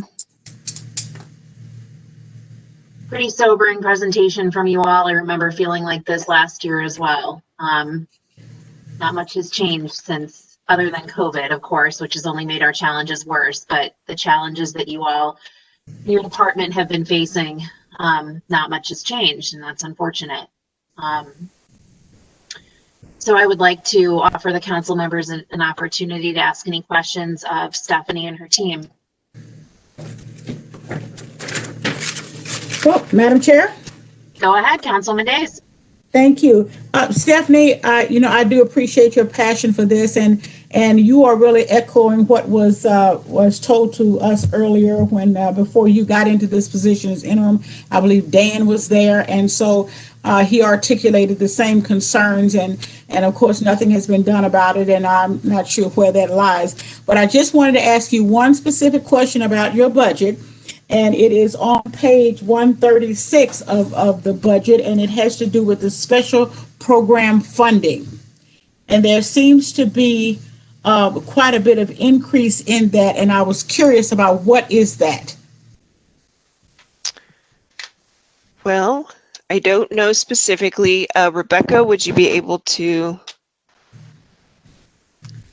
I would have to, my screen's froze, I'm sorry. I would have to know the section specifically. It is under, I guess, transfers. It is, let me get the number, 531210.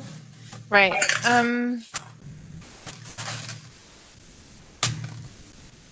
I'll have to look it up. I can look it up while we're going through the meeting, but we have. It's going from $1,000,008 to 3.4. And so that's quite a bit of jump. I was just curious about what that entailed. I believe that is probably, I'm going to have to double check, but that might be the central service charges. The what? That might, special program funding. Can I look it up and then get back with you in a few minutes? Sure. Yeah, That's not a problem. I'm looking at the screen. Your bandwidth is probably low, which is why you're kind of cutting in and out. Yeah. But that's the only question. I'm not sure what it is that we can do, Stephanie, for you, but I know that has been a challenge with hiring people, training them, and then they move on to other jobs. That's not new. You're not telling us anything new. We've heard that before. So at least I've heard that before. So I appreciate it, and I feel your pain. So that was the only question that I had, Madam Chair. Thank you. Madam Chair. Councilman Tracus, go ahead. Thank you. Thank you, Stephanie, for your presentation. Very impressive. Just a few questions. Did I hear you right when you said you have a $200 million ADA transition plan that is unfunded? Right. It's not that we don't do any ADA improvements when we do our projects, but there is a number of needs that we've identified. We've had to, by requirement, create a transition plan, and we are supposed to fund the improvements yearly, and we need to find sufficient solid revenue streams in order to address the deficiencies that we have. It does not mean that we don't do any. We always bring ADA into everything that we do, but we just can't, and Joe, correct me if I'm wrong, but we cannot do a separate ADA only project. We just don't have the funding to address all of the backlog that we have. And we're talking countywide facilities, right? The 200 million. Yeah, under our jurisdiction. Yes, sir. Let me explain that number in a little more depth. So in 2017, we had a study prepared that covered just our arterial network, and it identified approximately $90 million worth of infrastructure which needed upgrading. The 200 is in very simple terms, we took it by 2 and rounded up as a ballpark figure. So it is not a very rigorously backed figure, but we do believe it is in the appropriate ballpark for the entire plan. And a typical project will address curb ramps, but most of our system actually needs to be fully rebuilt. Every slab of sidewalk in St. Louis County, essentially, which is quite an undertaking. Okay, so we're not talking about any buildings and ADA requirements with respect to those facilities. You're talking about sidewalks, roadways, et cetera. Correct. And that 200 million applies exclusively to that? Correct. And the 200 million is at best a rough estimate? Correct. Okay. Is it fair to say, in your opinion, that whatever the correct number is, but let's use yours of 200 million, is that an unfunded federal mandate? Meaning that you get no federal dollars to complete that? No, that's not. We don't get money directly for that. However, every federal project must address a certain minimum level of ADA improvements when the funding is acquired. So there is a portion of it which is indirectly federally funded, but there is not a specific program. Sorry to get technical there. No, it's perfectly fine. I understand where you're going. Fair to say that whatever amount is indirectly tied to ADA on any given project is woefully deficient of what it cost you to do it? Unequivocally. Yeah. So basically, it amounts to an unfunded federal mandate. In basic terms, yes. Yes. Okay. Thank you, Stephanie. Near the end of your presentation, you talked about increased revenue. Can you be more specific? What do you mean by increased revenue? Well, we're limited to what we can do, and by the chart that I had that we're mostly funded from tax increases. So as hard as it is to say the words, unless there was some funding pot that I'm not thinking of, the hard discussions have to circle around tax increases. Okay. Some way to fund what we do, if it's deemed important to continue doing it. Well, that's. I wanted to make sure I clearly understood you. So thank you for that. And then lastly, I want to talk about your public works division or segment, and really just to, because I've worked with public works pretty intensely over the 4 years that I've been here, and I'm convinced I will continue to do so. And I wanted to just reiterate what you were saying about the level of commitment, the quality of service, and the ability of the people that I've worked with in public works. From obviously there are others, but I'm sure if these folks are representative of the type of personnel you have, then the county's in very good hands. And I'm talking about everyone from Dan Driesward to Marcella Sprite to John Geiler to Debbie Krasinski and others. So, and I name them specifically because they deserve it, quite honestly. I've worked intensely with them, and if they are representative of the personnel that you have, as I said, the county's in good hands, and you've done a great job.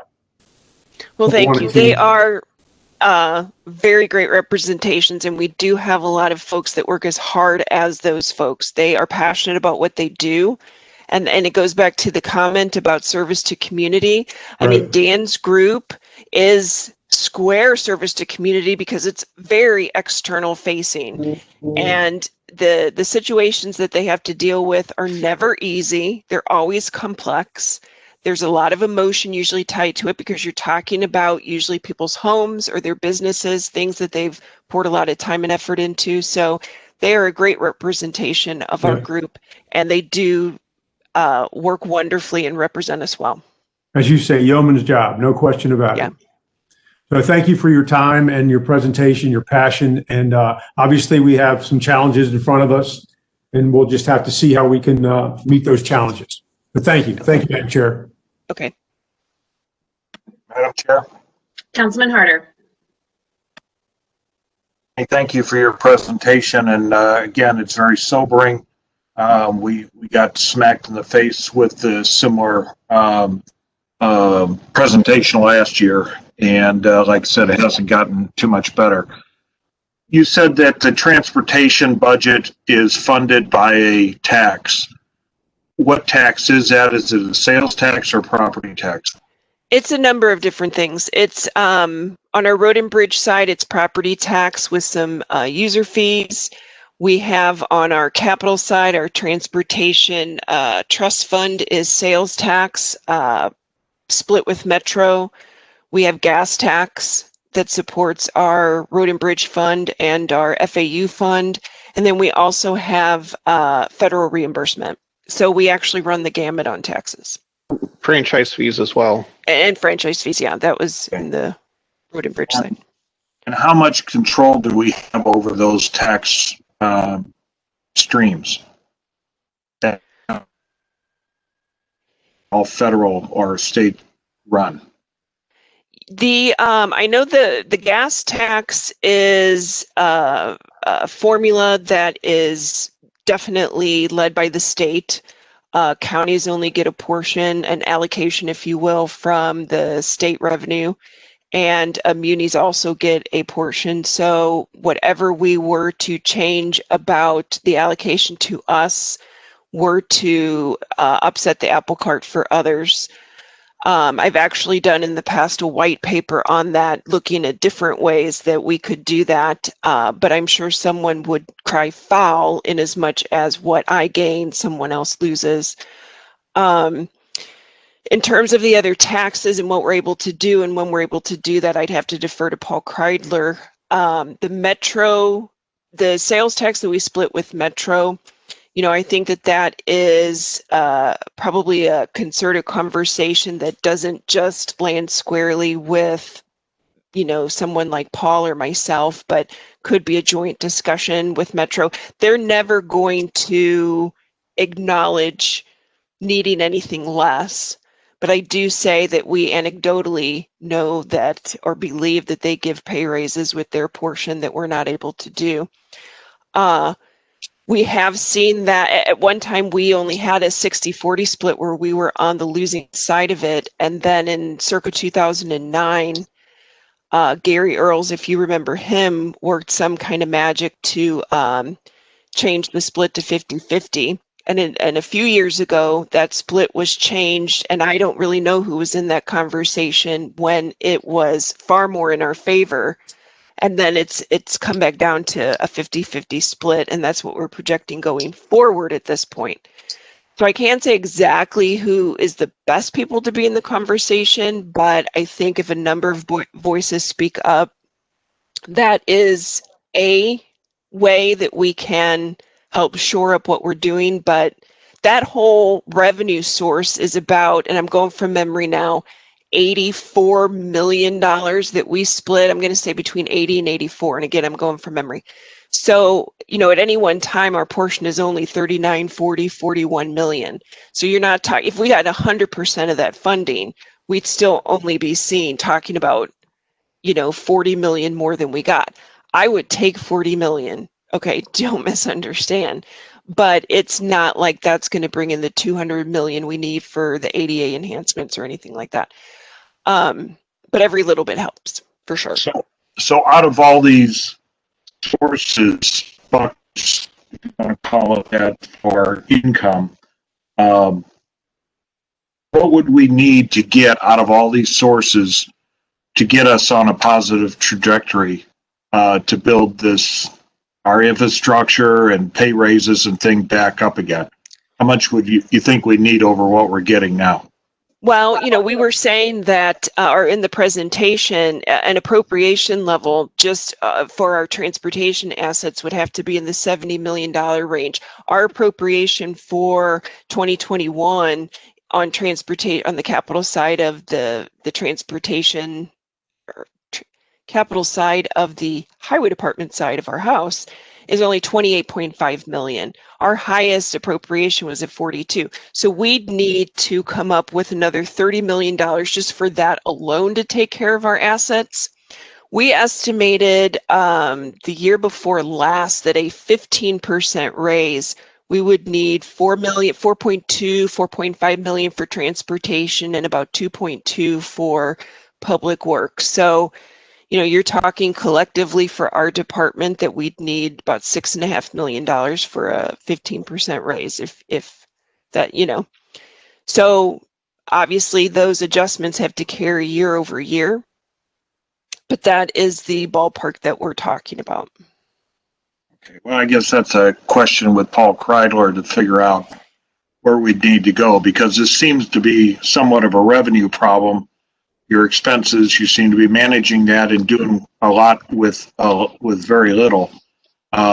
So it may be having that hard discussion of where we can leverage income in the years to come. It probably won't happen this year, but we got to look at it for years to come from other sources. Right. And I know that in the past you all, I'll just touch on this briefly. I know in the past you've all talked about potentially considering what do we do with our roads, should we give up some? I just have to always say that those discussions when you're looking at that are very, very valuable to have, and that analysis is very valuable, countywide on services and assets and things like that. But it's not a panacea in as much as in the case of the transportation side of our house, you give up assets, somebody has to take them over. And I can promise you that the state DOT and the munis are not sitting in a better position than St. Louis County has to take over our assets. And that's the same on the building side. I mean, there's no body, I don't think, that's just sitting there. It's taken us a while to sell off the 2 vacant buildings that we have. I don't know that people are just sitting there waiting to take our aged infrastructure.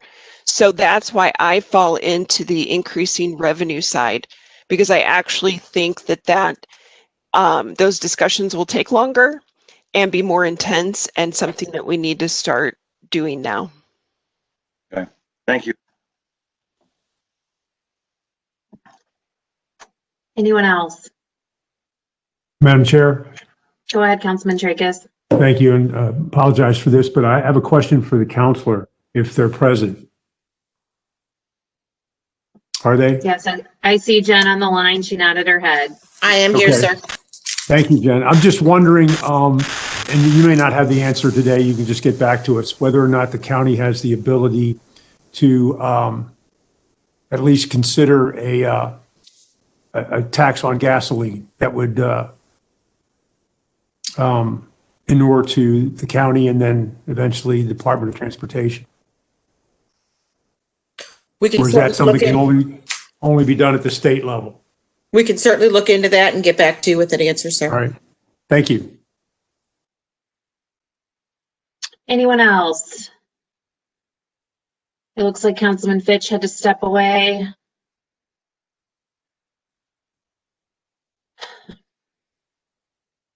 All right, I'm not seeing any further questions from the council. Thank you, Stephanie, and to your team for putting this very informative and impressive presentation together for us today. Really good information, a lot for us to think through.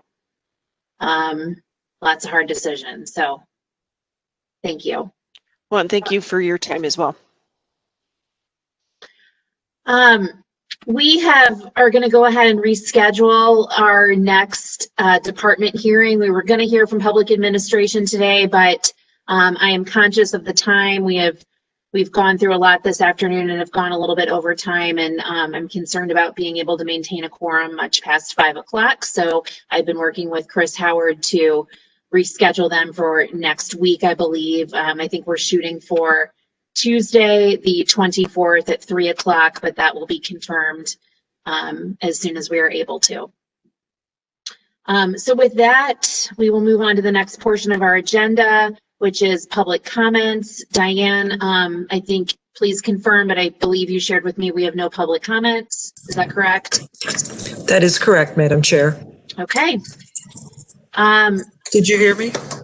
Yes, thank you. Oh, I'm sorry. Unless there's anything else from the committee, I would entertain a motion to adjourn. I have a quick question. Yes, Councilwoman Gray. Chris, what budget do we have next Tuesday? I know there's one. We have we have our own, the county clerk, and the county auditor. I see it now. I'm sorry. It was light and I couldn't see it at first. Okay. I know the next one, the one we didn't have today, is usually very, very short because it's probate and they have their own funding. Okay, that's good. All right. I heard a motion to adjourn from Councilman Days. Is there a second? Second. All those in favor? Aye. Aye. Any opposed? I'm hearing none. The meeting is adjourned. See you all in a little bit.